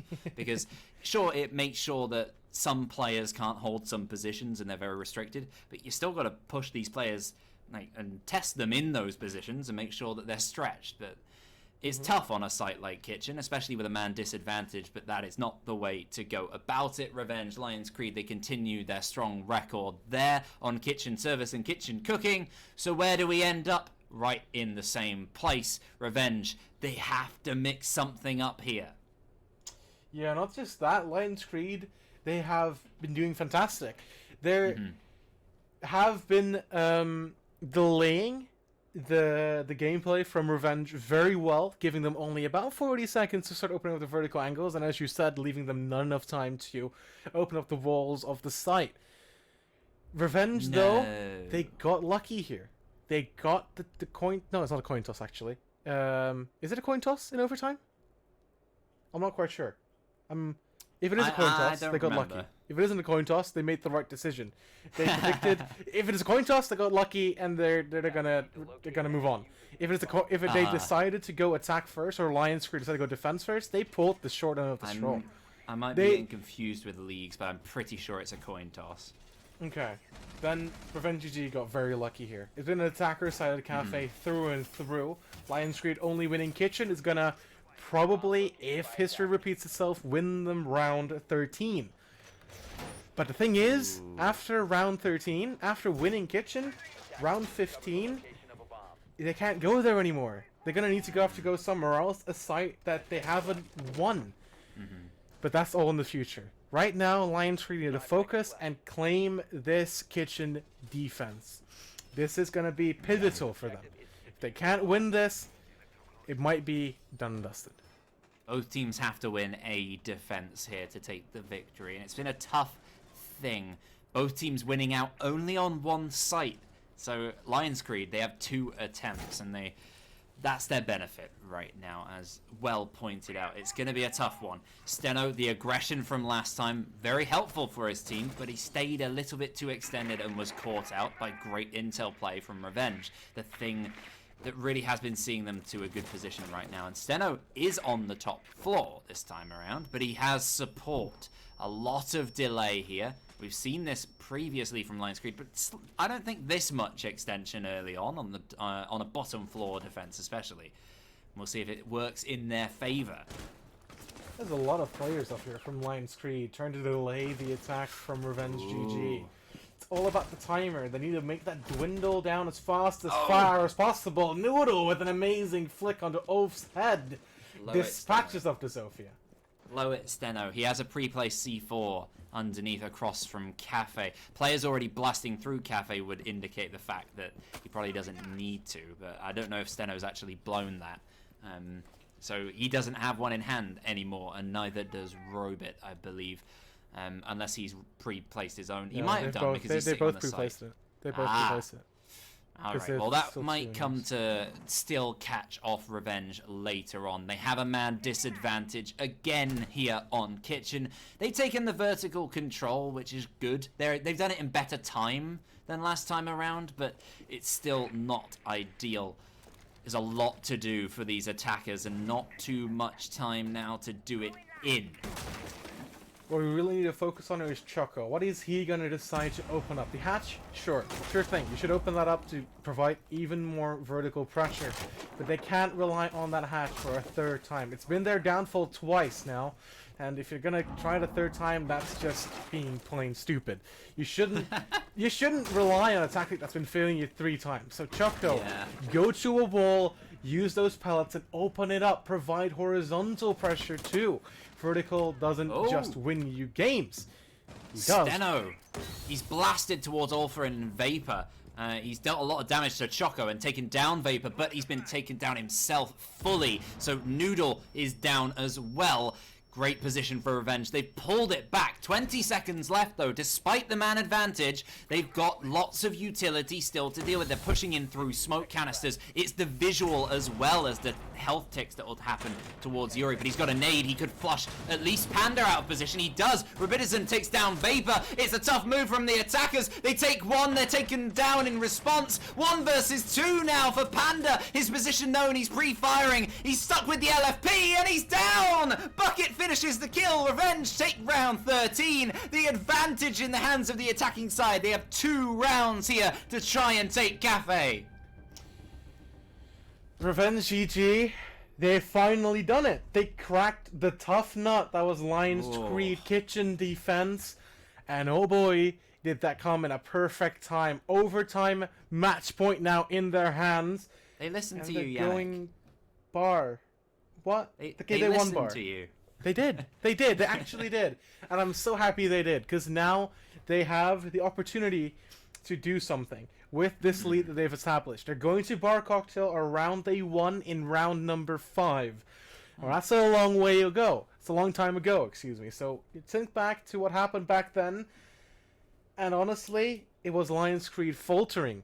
If you do think back at that, it was, I think, the round where Noodle was left in a 1v4 on the roof, and he decided to save his KD. It was that round. I don't know if that recalls it for you, Ebak. It Yes. might for some other people, as we are switching back to cams. Hi, hello. Wasn't expecting you. That's early on. Just caught me off guard there, but hi. So honestly, Revenge, they have a good opportunity here to repeat that. They need to win this. If they lose this one as well, they have another chance. They're going to be on attack. It's been an attacker side of the map, but I expect Lionscreed to go back to kitchen. It's all it's a toss-up at that point. This is their time to capitalize on the lead they have. We spent the entire, however long we were on the desk for, like 15, 20 minutes maybe, just bigging up the fact that we can't call this game, and it's so tough to call. We are all the way around into overtime, and we still have no idea what to say about these two teams. It's going to be absolutely crazy, but I'm worried for Revenge, just via the fact that they already lost this season 8-7.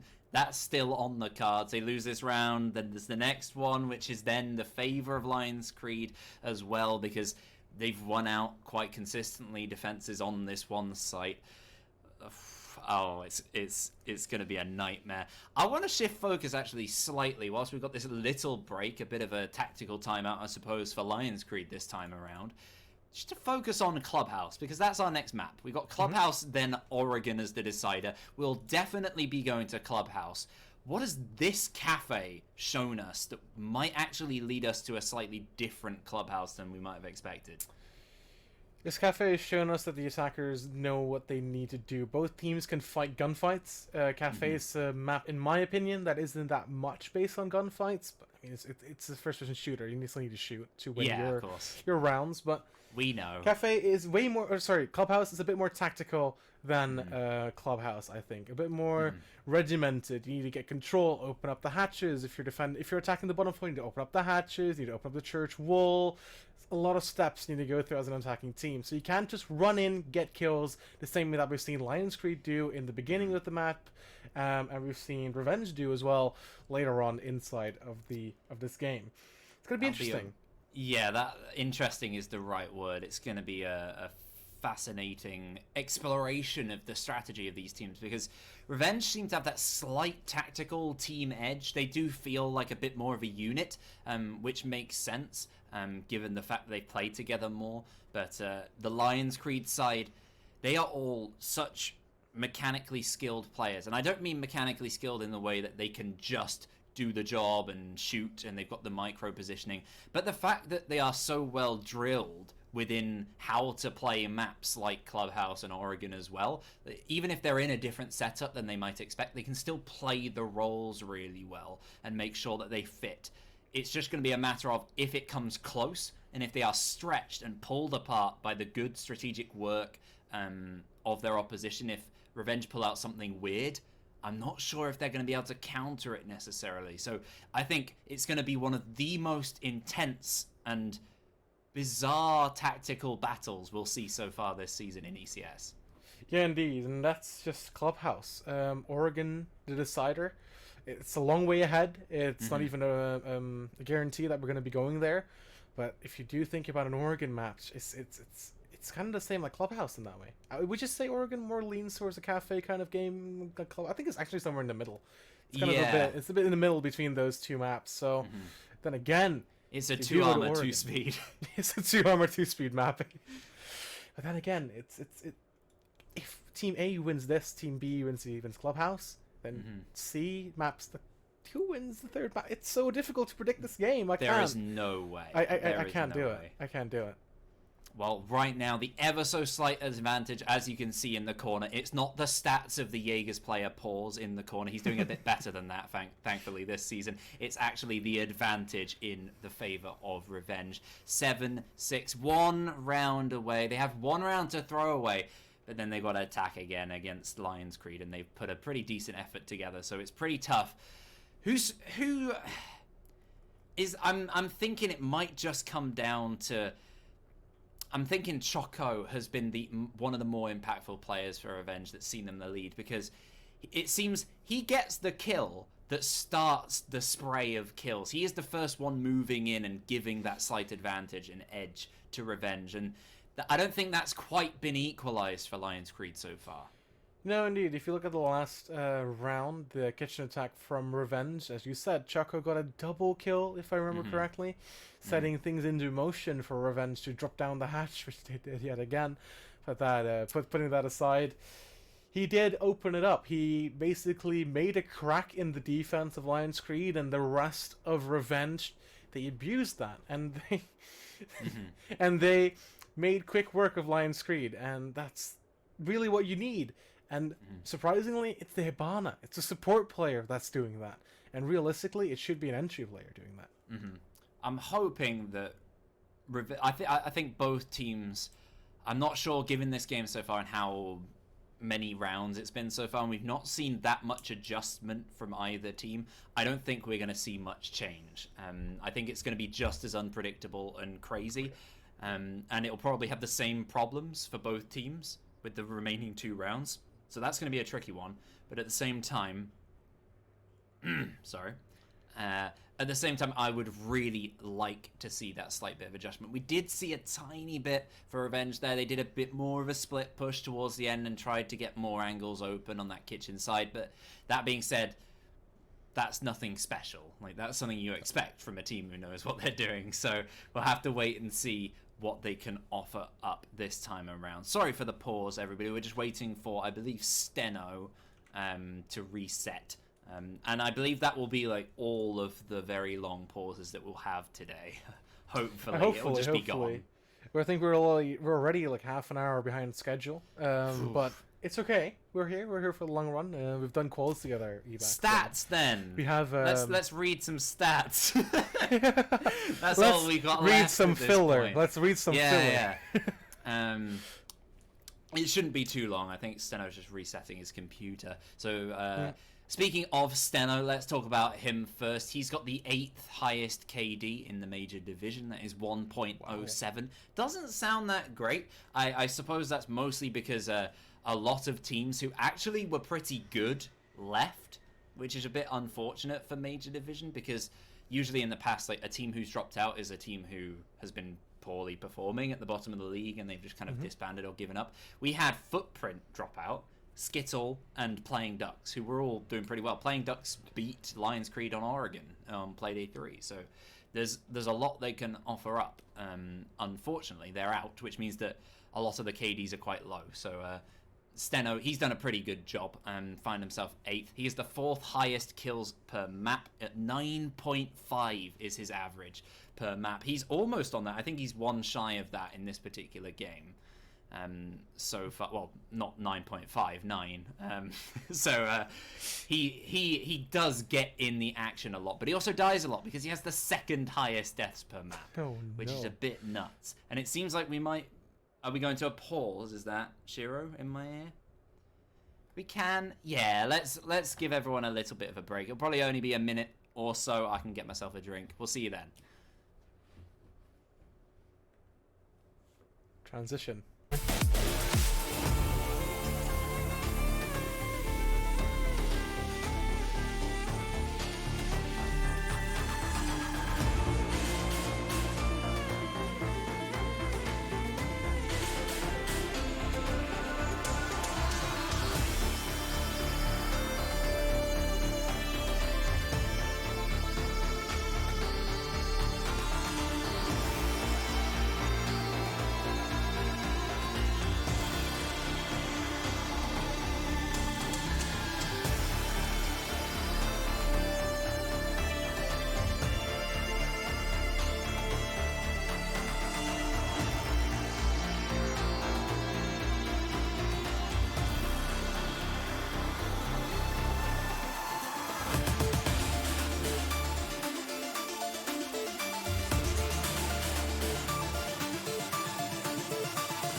We are back, ladies and gentlemen, for the last 2 rounds of the first map, Lionscreed vs. Revenge Cafe Dostoyevsky.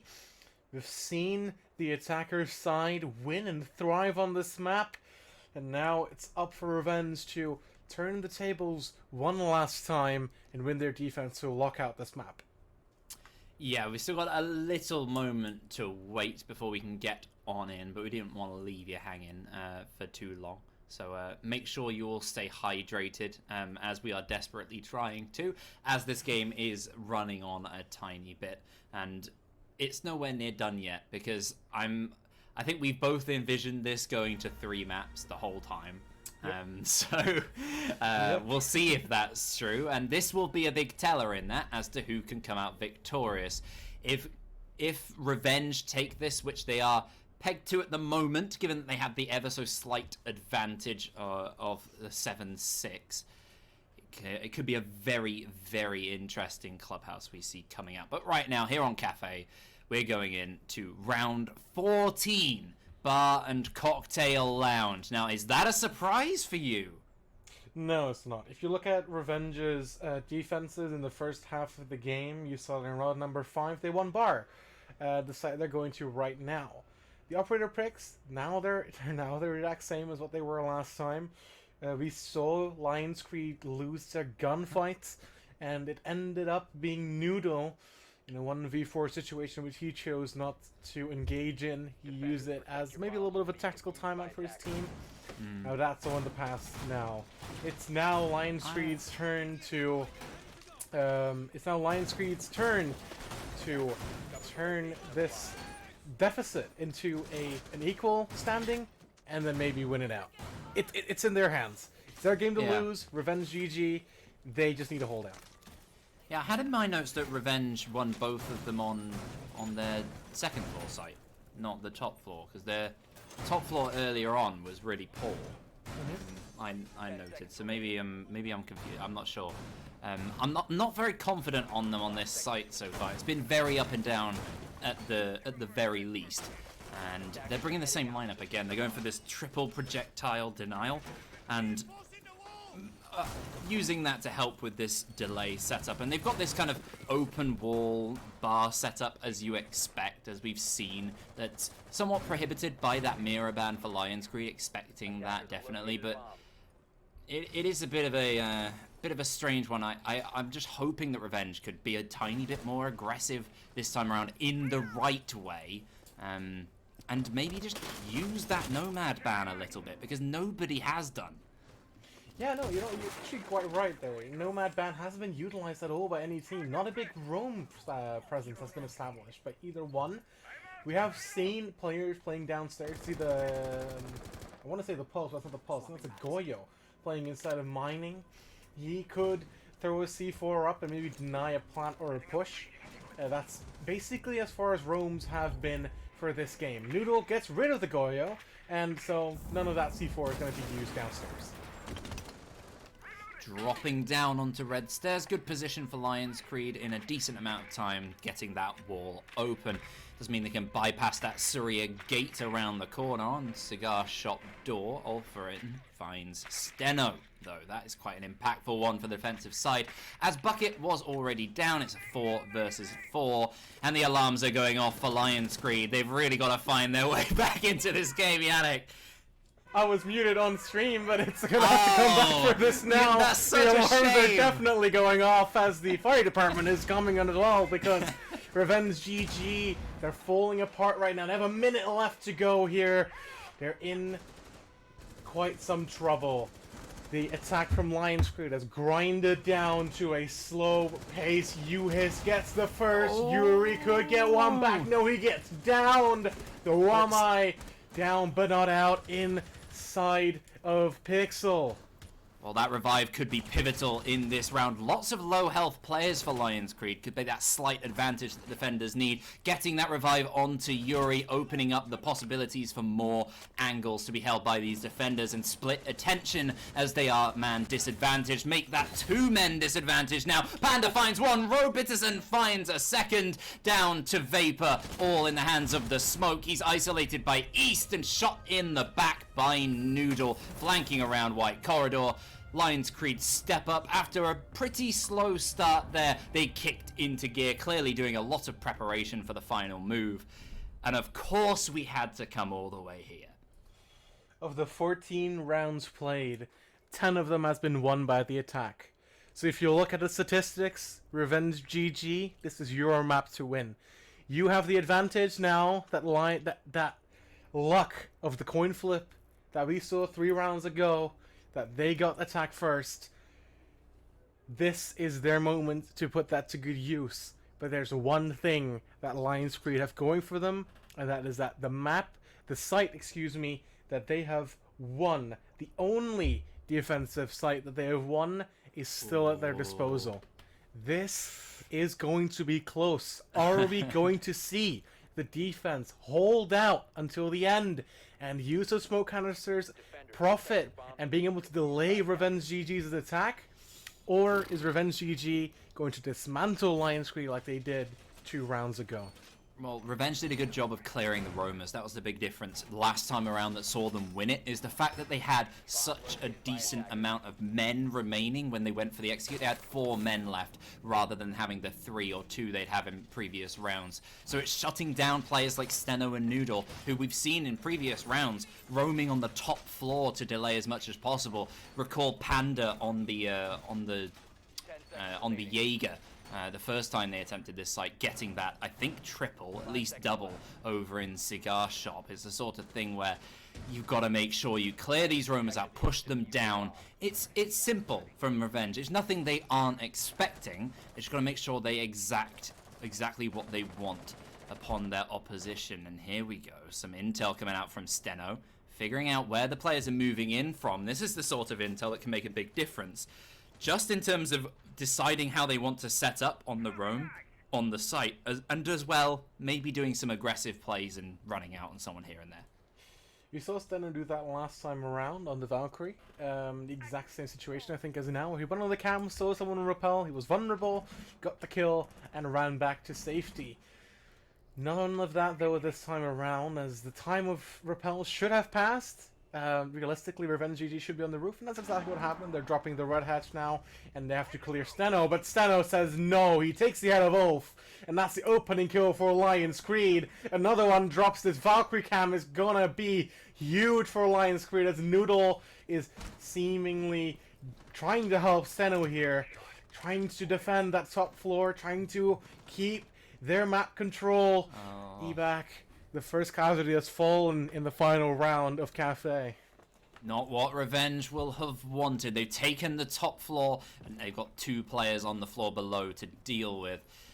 Oh, this is a horrible position to find themselves. It's that kind of mental game now. They've lost a round before. They've had the advantage. They can still do it, but man, disadvantage in this position. Oh, what a lovely wallbang from Vapor. That'll give him some confidence going forward. He finds Steno. The second man is pushed back as there's a player at the top of White Stairs as well. Bucket swings around. Simple enough. Ground taken by Revenge. Great play from them. They just need to check whether there's a player in and around reading.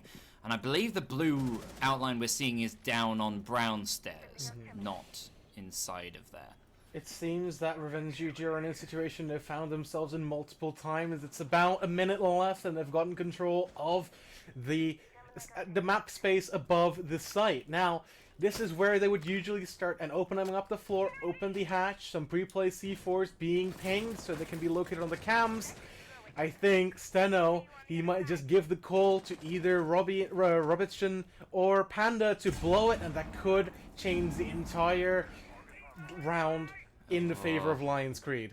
So many delaying options remaining for Lionscreed. As we've spoken about, Revenge, they've enjoyed a man advantage moving towards this attack when it comes late on Kitchen. But 20 seconds left, equal man count, so much utility. They've dropped hatches and died before. Are they going to do it again? At least they've got a bit of spread from Bucket, but one player tries to drop. Choco's down, Yuri's down, Bucket's down, and only Vapor stands. But surely, 4 players to beat, 4 seconds left. US seals his fate, and Lionscreed equalize what they did in Playday 1. Exactly the same 8-7 advantage. Take it all the way on overtime. Map 1 to them. Ignore it. We're done. It's not round 16.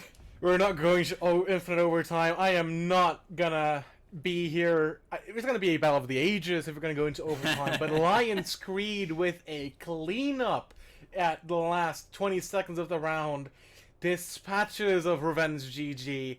They did what they did wrong time and time and time again. They did it wrong in round number 9. They did it wrong in round number 12. They did it right in round number 13.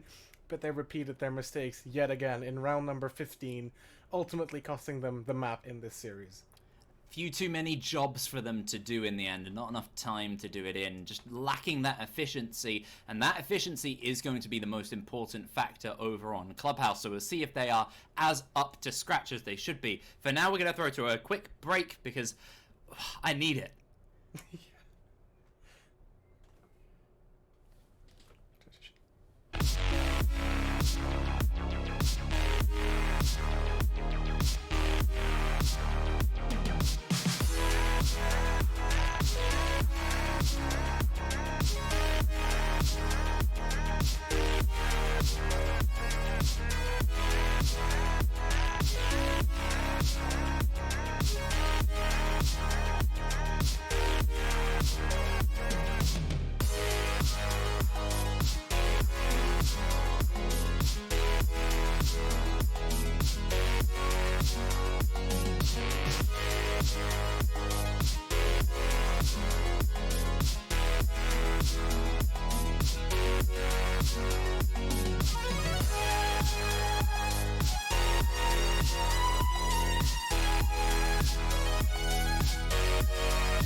Welcome back. We couldn't keep you waiting long because we've got a great new map to go on into. It's Clubhouse. We built it up before during our little wait for overtime. But Yannick, now that we're here, now that we have the victors of map 1, what are we thinking?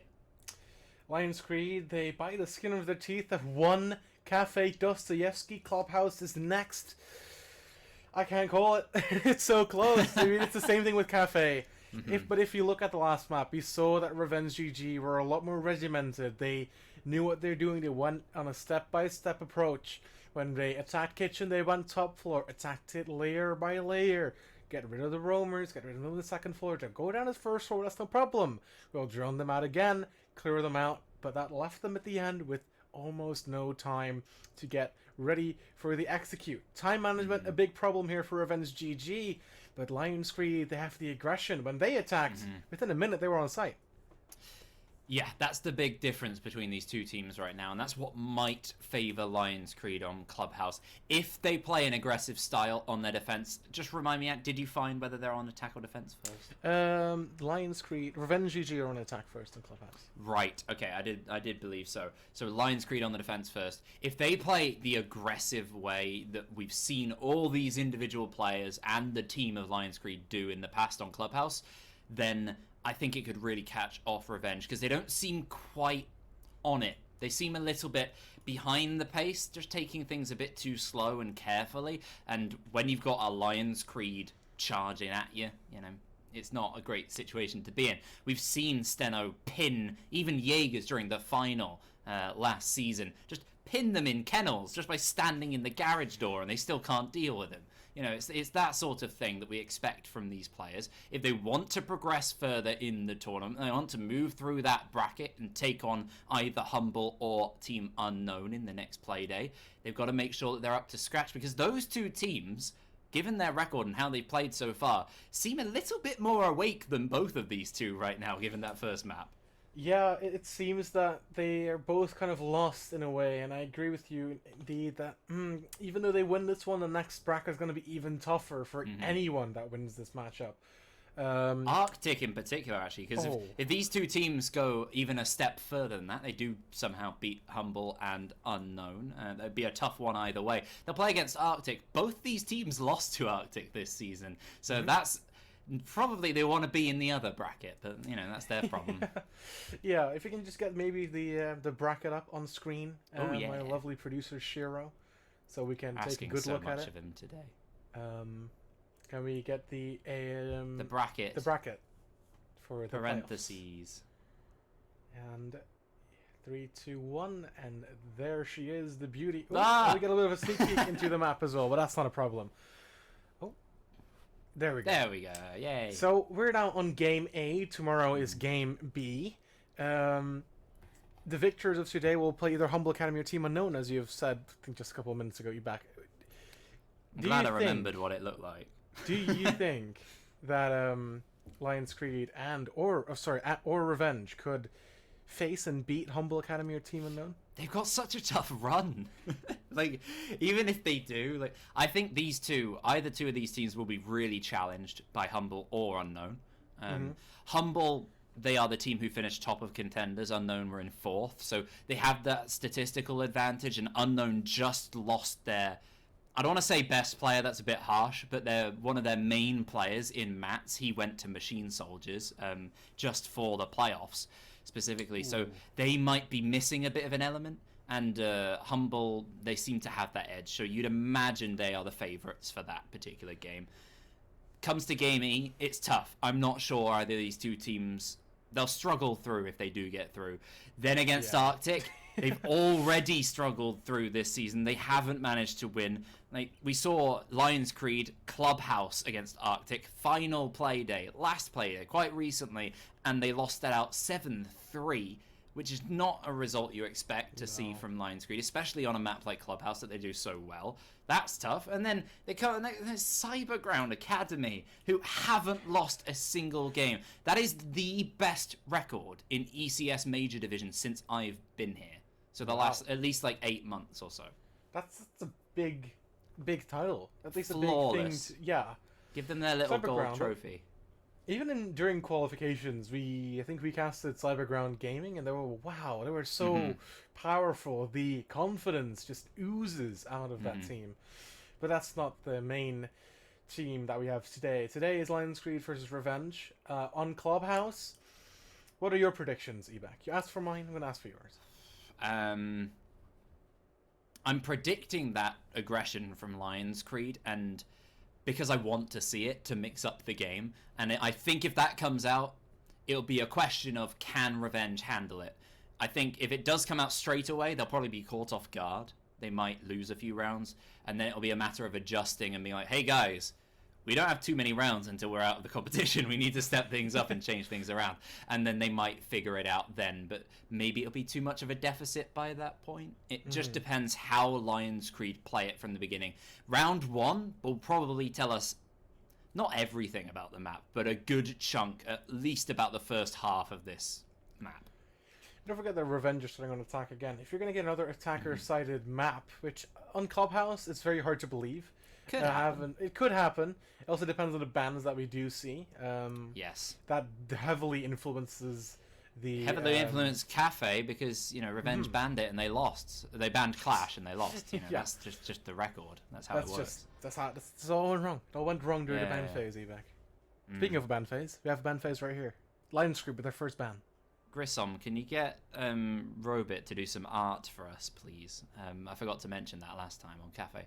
Anywho, ban-wise, as you said, it's very important to mix things up here. Lionscreed, they have the first ban, banning the attack. It's going to be, it's pretty much going to be standard. Thank you, Grissom. Revenge, it's their job to, now that they got that Thatcher, they can double down on the hard breach to give us a very specific game. Or they do something a bit out of left field. They go for that kind of nomad ban that we saw Lionscreed do to try and stop roaming players like Asteno or Co. They're going for the Capitao instead. So that's at least a slightly different one, which could actually be almost a direct counter to US, I think. Yeah, it's interesting. Capitao is often used in Clubhouse for area denial, on every map for area denial. You see him a lot in CCTV to deny the bandit trick, maybe. It's kind of an old meta. You see a lot downstairs as well when they go for the plant. It's very good smoke grenades, very direct, very quick. So none of that's going to be coming into effect here. And as you said, if there's a player on the side of Lionscreed that likes to use him, could be countered very easily this way. They're still allowed to roam, though. There's no particular ban towards that, so it's going to be that much trickier for Revenge to, if they are slow at moving through, at clearing out roamers. Roamers can always just appear back where they were before, a bit later. That's the thing about Clubhouse. It's so rotatable. It's never, everything's quite, it never stays stale for long, I would say. It keeps mixing itself up all the time, and especially when you're playing against Lionscreed, the field is always changing shape. So that's going to be a tricky one. No particular ban for Revenge. That's going to help them out too much necessarily. That Mira and Kaid obviously standard, and it means that Jim might be a bit trickier depending on how they're holding it. We're starting on CCTV Room and Cash, which is a great site to be aggressive for Lionscreed if they are going for that play.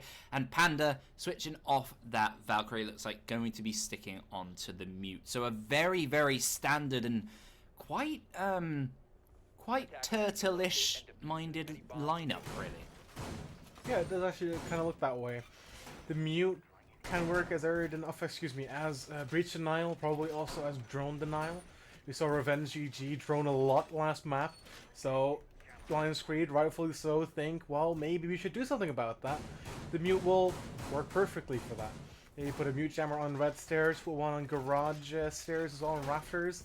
Wouldn't be surprised if we see a player such as Noodle play here as well to block rafters control, which is oh so important when you're attacking. Robit's doing some art, Grissom. You're missing it. Go have a look. Let's see. Oh, I can't see what it is. What is that? Oh. I'm trying to make it out. It's a bit blurry on my screen. Oh, he's looking at it. Grissom, quick! Quick! Go on his view. Was it just? I think it was a stick man. Yeah. Anyway, good job, Robit. He really is quite an artist. What do we as a jury think of that drawing? I'd give it an 8.2 out of 10. Fair enough. I'll give it a 7.7. It's, Ooh, it's bit pretty harsh. decent. I've seen better. I've seen better. Oh, wow. Okay. High yeah. standards Yep. from you, Yannick. I have similarly high standards of defensive lineups on Clubhouse. And you know what? I'm disappointed. They've lost their Jaeger straight away. That's a 0 out of 10 so far. Vapor with them for.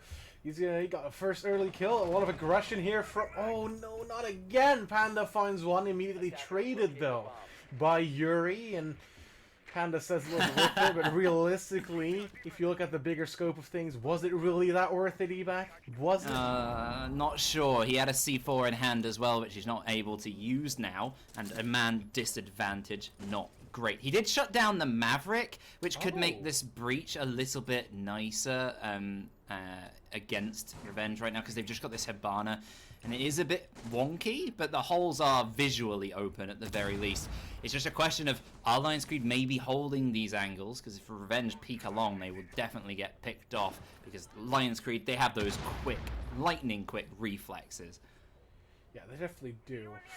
1 minute 20 remaining, and the man advantage is in Revenge GG's hands. If you look at this, though, it's looking kind of tough for them. They didn't get the CCTV wall open, and it seems to me like they're not really trying. I see Coco going for a rotate. Is he going to get the wall open? Does seem like it. He's going to get it open, but with 1 minute remaining, and he still needs to put his Hibana pellets down, it's going to be really late. Might be a panicked and rushed execute here, especially if he's unable to put it down. It's quite confused at what's happening right now. I think they're just trying to decide how they want to attack this, or whether they're prioritizing construction. Especially with the angles open! Yuri's head's open, taken out by Noodle. Lovely headshot running out again. That's the aggression I was speaking about, just playing a bit unnecessarily aggressive earlier in the round, Steno and Co. But Ulverin takes down Robit on the site, so slightly more directly, trouble for Lionscreed. 20 seconds left, USC stunned all over the place. There's no way for a plant to go down as the smoke's there, and the smoke pulls out the SMG-11, takes one, Noodle joins in, gets one himself, and Bucket can't do anything to hold back Lionscreed any further. Noodle gets the final kill. Round 1 for Lionscreed. I said earlier on when the player that got the kill into the Maverick, he said worth it, and I doubted that, but I think looking back at this, I think it was worth it. Yeah. Good job, Panda. He didn't. Sorry, Revenge GG never got that CC wall open, forced them to push through construction. If you're going to be pushing through only the door and maybe the opening, you've got 4 very skilled gunmen that are just going to be looking at you and taking your heads off, not to mention the smoke grenades also chipping away your health. It was done, I think, for Revenge GG once that wall couldn't get open anymore. That was the crux of the round. It shouldn't have been, No. is my point towards Revenge. That losing the Maverick there doesn't see the end of your round, but it seems like they pretty much, they bimbled around a bit too long, left themselves not enough time because they hadn't dealt with those smoke canisters, they hadn't dealt with most of the utility inside of the site either. So poor time management, again, from Revenge, just not quite pulling themselves together. I think just a poor job of, I never want to target an IGL because it's such an important role, but right now they seem a bit lost and they are not pulling themselves together in rather simple ways that you expect a team at this level of play should be able to do. I wholeheartedly agree there, it's quite shocking. It is round number 1. They could need a warm-up here. It's a new map. They might need to maybe get their tactics straight. It is a regimented team. It is a team that I've played before, so maybe their strat books were just on the wrong pages. They have a lot of time to recover. It's just 1 round. So let's hope that Revenge GG can maybe get into their stride, get back into their flow, their momentum going. Round number 2, though, downstairs. The cap can brought out by Steno again. We saw it in Cafe. Didn't work out as he would have wanted to. Noodle, though, getting Bucket early on. It causes Revenge GG to kind of take a step back and go, oh, we just lost a man and they need to tone things down a little bit. They need to be a little bit more careful. They've lost a set of drones, so we'll see how this is going to play out for them. Well, at least they seem very aware that the players have backed off. Nice intel play in general to gather the fact that Noodle has left, and they'll be trying to pin him down. Nice pre-fires just in case from Yuri. Some nice little angles you can get in Master Bedroom for those unaware, down onto the stairs. Push anyone back out of that position and make sure they're all tucked in close to the site, which it seems they are. I believe all the players on Lionscreed now are tucked in for this turtle hold. Steno lost a little bit of HP, having a wander out inside of bar. He made it back safely though, so he's going to be ready to take on the next gunfight, if that so comes to his direction. Yannick, opening up from Yannick, above. I'm Yes. thinking kitchen here though on cafe. I'm getting flashbacks. This period of the time and how it's going. Flashbacks Just got a message from Heavy being like, "Hey man, stop calling him Robit. He's Robbie." Like, no, I've been doing this for like 8 months. I'm not changing it now.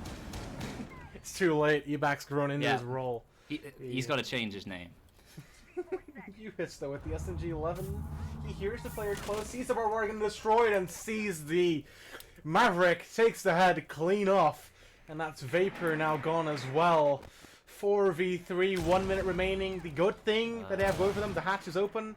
Could they go for another hats drop revenge GG style here, Ebak? No, it hasn't worked out for them in the past. It's a bit different to the cafe one. I'll give them that. You can tuck in relatively safely and try and get a plant off if the cover is right and your timing is good as well. They're going for the flash and move. It's only the two of them. Yuri to cover, Choco to plant. And the coverage is decent. Finds the first, but just can't control the C8 well enough. And Robinson, perfect mastery of the MP5, sees a second round for Lionscreed. And things really not going well again for Revenge at the start of a map. We'll see if they can turn it around like they did on Cafe, but it's going to have to be a big switch up. Yeah, we have gone to both normal sites for Lionscreed, won them both very convincingly. It just seemed that Revenge were yet again lost. They lost the manpower early on. They lost the Maverick in dirt. The spawn peak by Noodle made it so it was a 3v5, and they were out of options. They could have gone for a main search push, made it a more horizontal gunfight, but no, they went for a vertical push through the hatch and Revenge GG and dropping down hatches. Hasn't worked in the past, didn't work this time either.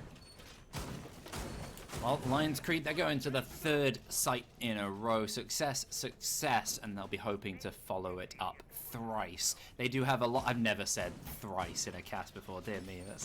That's a bit weird. Anywho, they've got a pretty standard setup. They brought along the Bandit they didn't opt for on the previous site, but they didn't have too many breach problems as they took out the Maverick.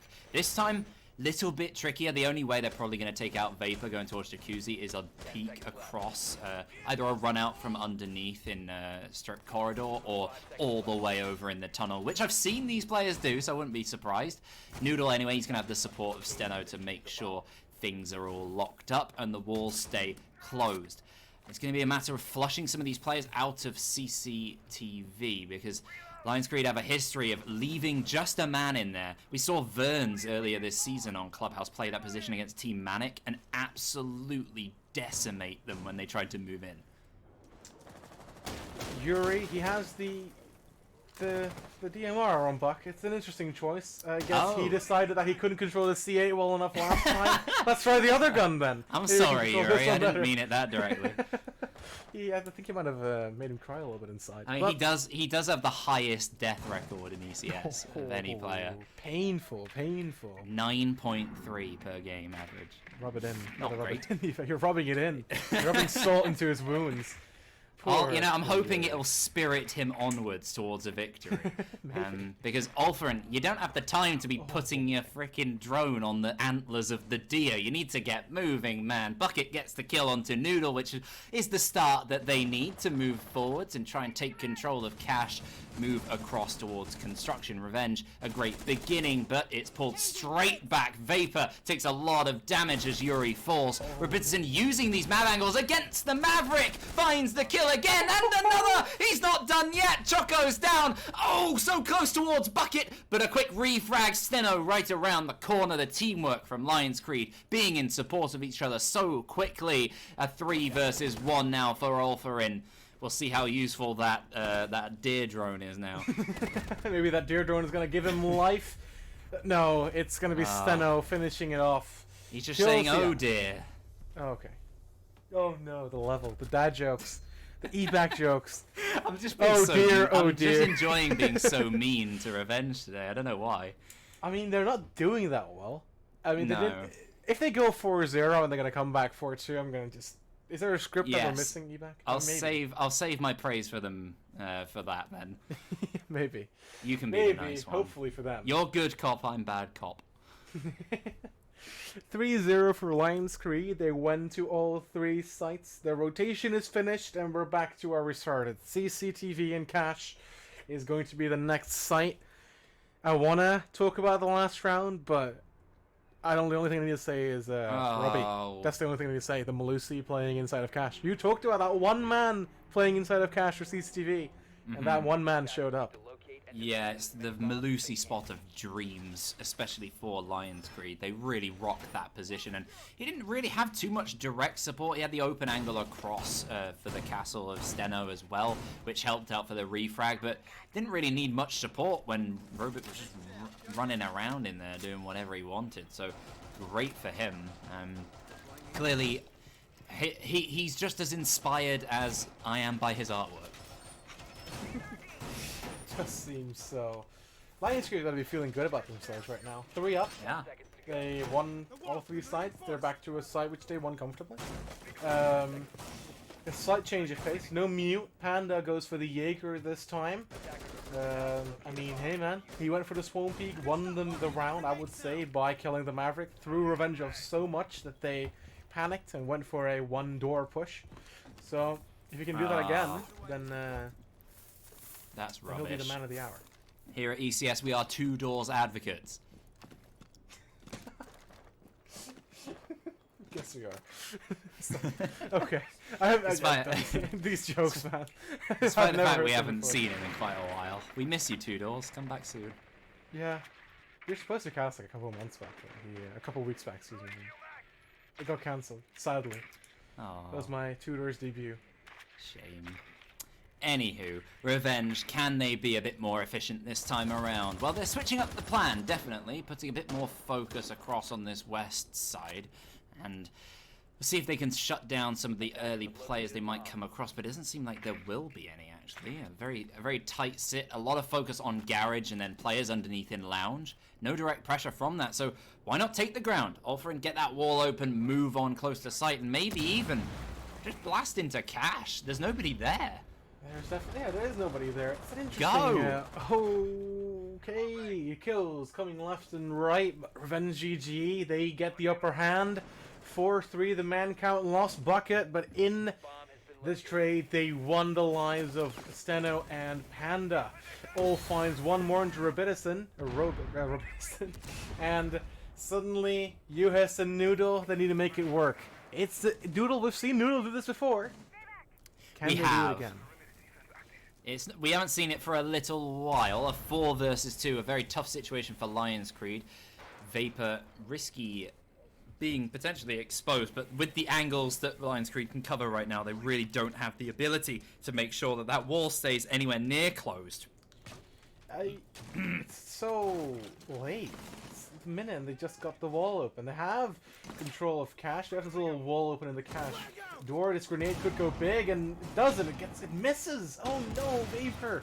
That was your grenade to get one of the final kills. Choco goes for the plant as Uhis gets found, and Noodle in a 1v4. He can't realistically do much, and Ulf shuts down all his hopes and dreams, giving Revenge GG their first attacking round on Clubhouse.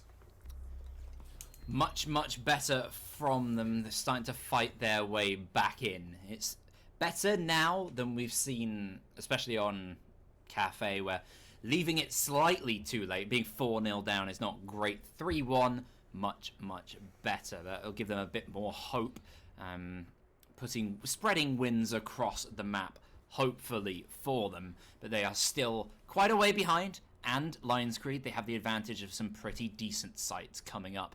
As of late, in ECS and across a few other leagues, it does seem at the moment, statistically, that Gym seems a slightly more reliable site than CCTV is at the moment. It's kind of weirdly switched up as of late. And losing that CCTV, Lionscreed will be fine with that. They can rely on this bottom floor. I think this bottom floor is the Revenge's biggest weakness, because it's exactly what we saw on the kitchen defenses at the bottom of Cafe. It's a very similar way of playing out, and Lionscreed are just on top almost every single time. Ironically, they're on the bottom because it's the bottom floor side, but they are on top in terms of the actual round. The playing of the round, they're on actually top of the bottom. Yes. So it's interesting. It seems that Revenge GG just don't have a good track record with hatches. They seem to get it open and they're happy with it, and they seem so proud of opening up the hatch. They're just like, "We open it up, boys. We have to use it. We have to go down it. Otherwise, it's all for nothing." I want to see it differently this time. I just realised the way that Revenge GG is written at the top, that you could read it as Revenge Egg. And now I'm definitely going to do that. Oh no. Oh man. Sorry, can you tell that Yannick and I have been sitting here for way longer than we expected, and are boiling hot in these little hot box rooms that we're in, going a little bit insane right now. Anywho, Revenge, what can they do to step up? They can be more efficient. They clear out these roamers and then make sure that there's no middle time between clear roamers and attack site, like burnout utility. There's usually a big gap in the middle there where teams just bimble around figuring out what to do. You can't afford to do that against a team like Lionscreed. They will stretch you thin with their roaming players alone, and then the players stuck on the site should do a pretty decent job of holding you off. And that's a good start on the attack. Noodle is down. Noodle has been going really well. He's been really consistently getting kills over the last two maps, and getting him off the board early on, twice in a row now, is gonna give Revenge GG a good boost. One of the roamers now gone and taken care of. One is dead, and the rest are now back on site, and they have guns. So I don't know. Revenge GG, they could capitalize on this. They really should. Just don't rely on hatches, please. I just want to see them do something else. I want to see them maybe push down main stairs, maybe a new blue push. I don't know. It's not the hatch. A slightly more split move would be ideal for Revenge, or if they want to move all together, like they seem to have been doing in general, they can focus on maybe one or two horizontal areas as well, with the main pressure, the oil pit, blue as well from the stairs. A lot they can offer. Panda holding strong in that position, but he's on pretty low health, and it's going to be tough to use that C4 in such close proximity to these other players as well. 40 seconds now, ticking down for Revenge. Oh, the players are... You see a cluster of three up there. Yuri, Bucket, and Vapor, all on the kitchen hatch. There's only 25 seconds left, so the execute must come now, or it's going to be too late. So, Lionscreed, they have to be ready. The first smoke canister comes out. The drop has to come in soon. It's going to take some damage. We'll see how it's going to pull out. Well, here comes Choco. He's dropped on in, evades the smoke canister, and gets the plant almost down. He can't evade the second one, or the C4, or the bullets of, I believe, US. What happened there? Trades everywhere. Lionscreed came out on top. I mean, that's quite predictable, but the absolute pandemonium. Look at that replay. That's, They're having a party. They really were. The only person not having a party was the diffuser carrier of Choco. He got downed and ultimately finished by the C4. Costed them the round. His view there, like the view of him, like dropping down the hatch, very little in the way of support around, and then canister C4 bullets. Like Scary, that is exactly what's going wrong with Revenge's attacks right now, especially on those bottom floor sites where they need to clear out utility, and they still aren't. They got control, they killed Noodle, they were in a fantastic position with 1 minute 30 on the clock, waited till the last 20 seconds to execute. What did they do during that time? Maybe get some hatches open, sure. But if it's a hatch you're going to drop to your death, why is that necessary? I don't That's the know. last time I'm being mean to Revenge. I'm going to stop. I'm not. I'm not gonna stop here. I'm gonna keep this going. What are you doing? Why in... You have... Okay, the first time around when they attacked Armory, they were in a man disadvantage. It was a 3v5. I can get the maybe sense of disparity on the side of Revenge, where they're like, oh, shoot, we're in a man disadvantage, time is running low, we need to do something, drop the hatch. This time around, they had the man advantage. They had a man up, Noodle was down, they had 2 minutes to work with. What did they do? The Ash went towards New Blue, just sat there, droned a little bit, more, nobody was there to peek her, and the rest just went to the hatch, open it up, and, well guys, we should drop at one time, and 10 seconds left, they dropped, they tried to defuse, it got denied, as you should when you're defending that side. They're just not doing it right. They have the focus set on one thing, and that's not how you attack a site in Rainbow Six Siege. Not at this level. You can't just focus on the hatch.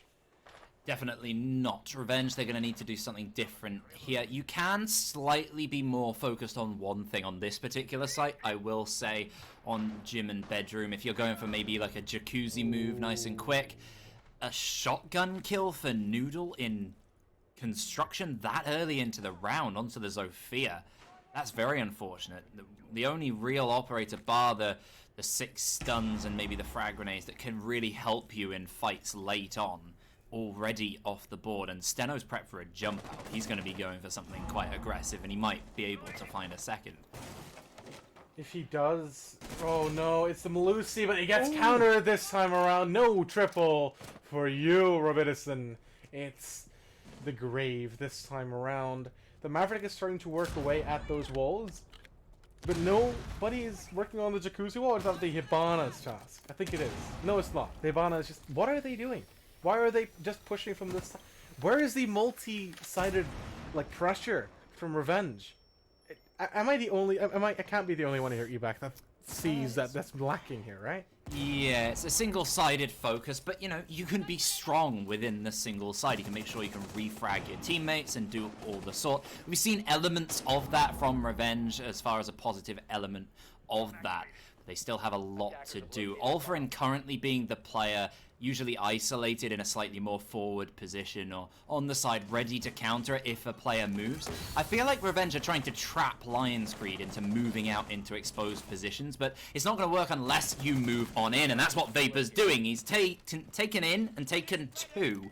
Yuri is down, but it should be a simple enough revive as US is taken out by Choco charging on in. Vapor's finally down, but Choco finds again another double like he did so often on Cafe. That is what Revenge need to take it to 4-2. Not a bad position to be in for all the harsh words we've had at the Switch. Not at all. Not at all a bad position here for Revenge GG. 4-2 is a split that most teams look for when they play a map such as Clubhouse, which is generally seen a little bit more defensive-sided. So they should be happy with where they are. They asked for a pose, but the pose is not coming in. Grissom! Asleep at the wheel, but it's Grissom! okay. Yeah, we have rehosts for that. Oh, there he goes. There he goes. Okay, a bit late, but good enough. Grissom moment, number 557. Hashtag Grissom moments in chat, maybe? Yes? Can we get that? That would be good. That would be splendid if you get hashtag Grissom moments in chat.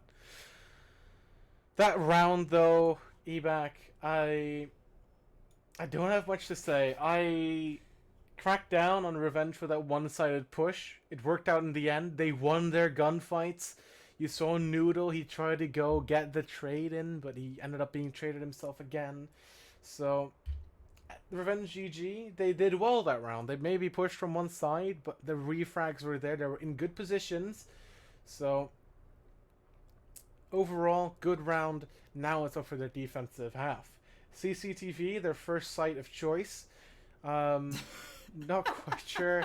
I'm just gonna ignore the chat, just gonna go on my ramble here. CCTV, the first site of choice for Revenge GG, similar to what we saw from Lionscreed. I wonder though if they can get off to such a good start as Lionscreed did. I don't want to discredit them. The thing is that they've seen a little bit shaky. The shot calling by the IGL has been a bit subpar in this map, a bit shaky. You've seen a bit chaotic at times, especially once they lose their first man. They're going to get into a man disadvantage. They get a little bit panicky, so they're going to need to regain that calmness. They need to be cool and collected coming to their defense, or else I think Lions are going to have a fun time on their attacking side. They might well do. It's going to come down to just it's a battle of making sure that they delay as best as possible. Lionscreed, they're very quick at noting what you have free, taking it. We saw that so much on their cafe attacks, getting them that 4-0 lead. It's the sort of thing that they can definitely do here on Clubhouse. It's a very transferable skill, and we've seen them do it here in the past. Now that Revenge are on the defense, the only thing I can think is that Capital ban that's above your head right now, as that's what they banned out on the attack. What is that to benefit on their defense? It is to benefit a CCTV hold, definitely, for one, and also Clash. That's a good one. That's a good point. Clash is in play. Yeah. Bring her out. Ebac Clash main. Stick her in garage. You're done. You win. Easy peasy. Yeah, no. It's a good point. Clash could be really big here if Revenge go on their defense. Do you think Revenge will pull out the Clash? No. No, okay. I mean, I would be happy. I don't think they will. Realistically, really they don't. won't, but I mean, we can always hope, right? The Clash. No, I don't know. I try and think of this lineup of players, and the player who I think of for Clash would be Noodle, and he's not on the team, so that's he's on the other team, so that's a bit of a shame. I don't think we're going to see her. There is the potential they could do it. I don't think that'll be part of their strategy, because their strategies have been so standard. There's been nothing today has caught us off guard by any means. It has been standard cafe, standard clubhouse, but very unpredictable within the rounds and how it kind of plays out. The overall patterns in terms of how the teams are playing and what the strategy has stayed relatively static, which is why I'm worried for Revenge, because I believe if they don't switch something up from there, either the attacking they've done so far or the defensive half on Cafe as well, then Lionscreed have the potential, if they're on their game attacking-wise, to just walk all over them. So we are now headed into a little bit of a rehost. Seems to be something wrong with pausing the game. So a little bit of momentum is going to be taken out of both teams here. We had a little bit of a switch up. Revenge won round number 4. 5 was won by Lionscreed. 6 was won by Revenge. So a little bit of a switch up here, round for round. I think that we should maybe look into what the Lionscreed, the Revenge defenses have in store, because they're going to CCTV. We know they're fond of hatches, so when they go to for Church Armory, I wonder if they can have a delay, because that's one thing that they lacked a lot last time around on the last defense, is their delay. Yeah, that could be an issue. I figure they'll do better in a CCTV or a gym than anything else. And there's next to no chance they're going to bring out bar stock, unfortunately, which is a bit of a shame. It does seem we're going to be rehosting. I wouldn't mind a quick break if Shiro's listening for us to go to. Fabulous. Okay, going to take a quick refreshment break. Not just us, but you as well. Slurp up some water and get hydrated.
After a short little break where we both got something to drink, we are back, and Ebac is the man with the stats, and he wanted me to lead him into stats, so Ebac, enlighten us with your big brain stats. It's the big one stat. It's a fantastic stat that I forgot that I'd noted, is the fact that Revenge have only won on maps beginning with the letter C this season, which means that they've got to do it now or never. They have to take this clubhouse, and then, Oregon later. What? They've got to buck the trend there. But there you go.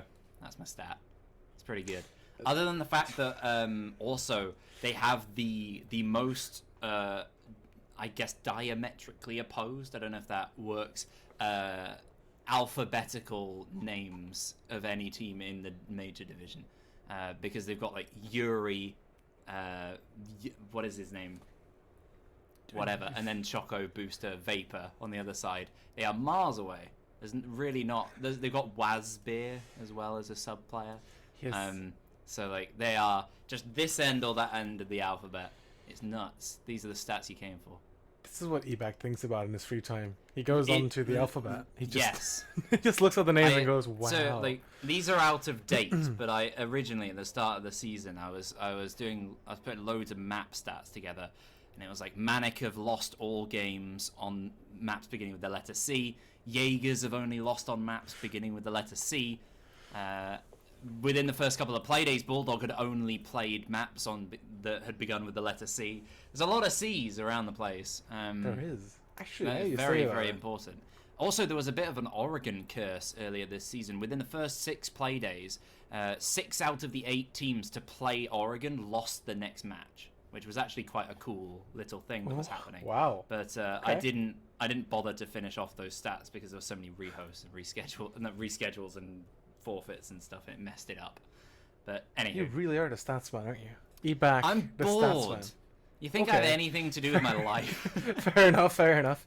He sits there with a calculator, just types everything in. I do. Calculate 100%. KD.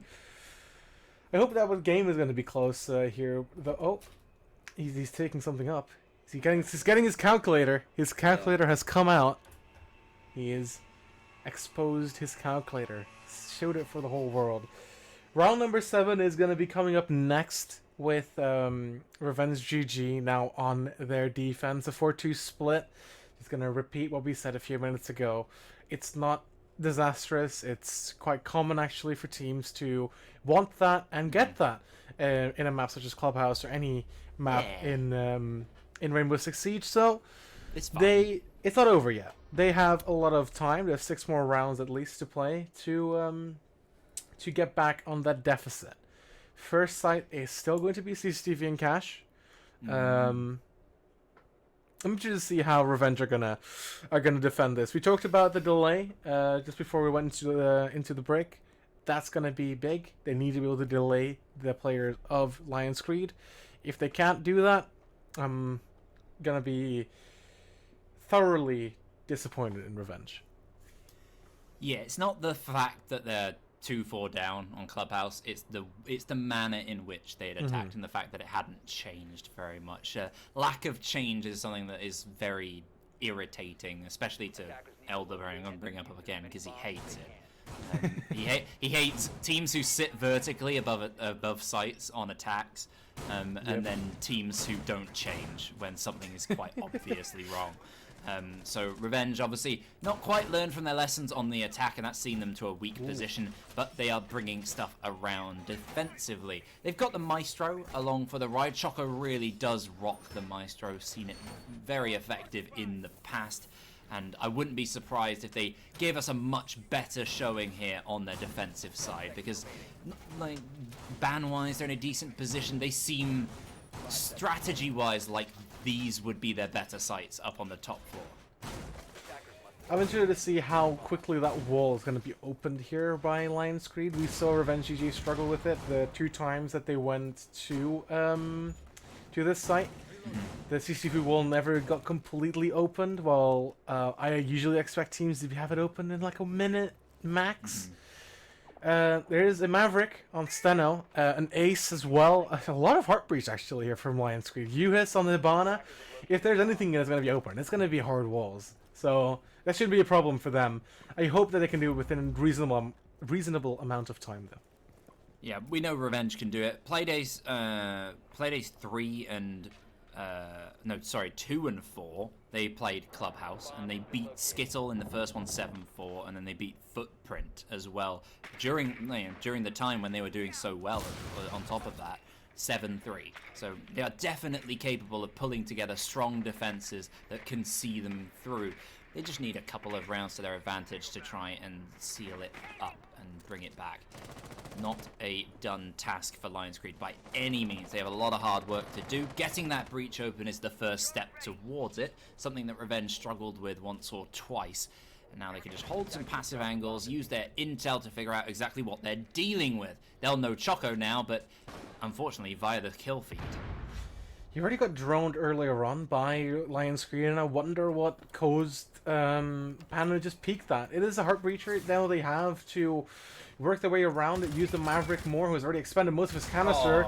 But Robbie, sorry, he dispatches the Maestro. No more Maestro cams in use. It's quite a big kill, actually, thinking about that. Almost as impactful as maybe a smoke kill, some would say. Well, he's robbing Revenge of their garage player right now, which means full control established by Lionscreed. Very, very poised for a good push here. Some nice alliteration there. Alpharin, he's lying underneath in wait.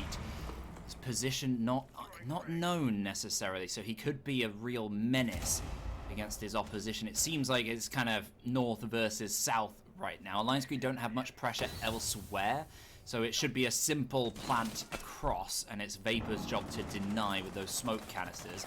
Or the C4 of Yuri, taking a lot of damage and taken out. He's just standing there on the soft wall, so pre-fireable. Easy mistake from Yuri, and Vapor's down as well. The C4 will save Bucket a kill, but no, he's taken down. Alpharin gets one in response, a 2 versus 2, but Alpharin's the only one standing. Noodle seals the kill. It's all down to the Jaeger. Alpharin very, very close. There's a player behind and in front. He's dancing between two angles, but you can't look two ways at once. Noodle finds the last kill as well. Lionscreed start things off brilliantly on the attacking side. 5-2 the score. They're inching themselves closer towards match point.